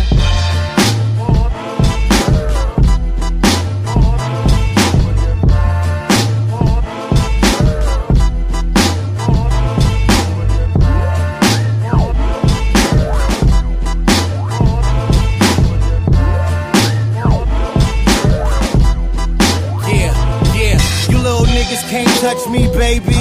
Okay, maybe Jay-Z or maybe not. Pardon if I sound lazy. I've been puffing crazy, writing puff shit. So motherfucker, fuck you, pay me or lay down in your feces. My guns talk, I'm speechless. My pen's that teller, I bend that felon, I peep this. I eat you, then wash it down with who you eat with. Me and Elzai, yeah, we split. He's sick, I'm sick. I'm sick of how sick he is. He's sick of how sick me is. Me, baby, me, sickest in the D. Since the shady LP, I can fuck. That's what ladies tell me. 83, I was fucking, I was 6. Head in my mama's daycare, yeah, that was nothing, I'm the shit. Back into my rhyme again. Niggas call me arrogant, that's because I'm confident. I found it when I found a pen. 3 deals later, 3 meals later, trying to win. About to be signed again, that's right, I'm about to clown again. Knock, knock, who is that? It's the cat, that is snap. Throw cheese in the trap, on your homie, you a rat. Ha ha ha, I'm back, matter of fact, I never left. Those who say they ain't expect it, can't accept it. Haters left this, boy, no choice but to blow. Fuck another hoe from on another pole. Fuck a show, fuck a flow.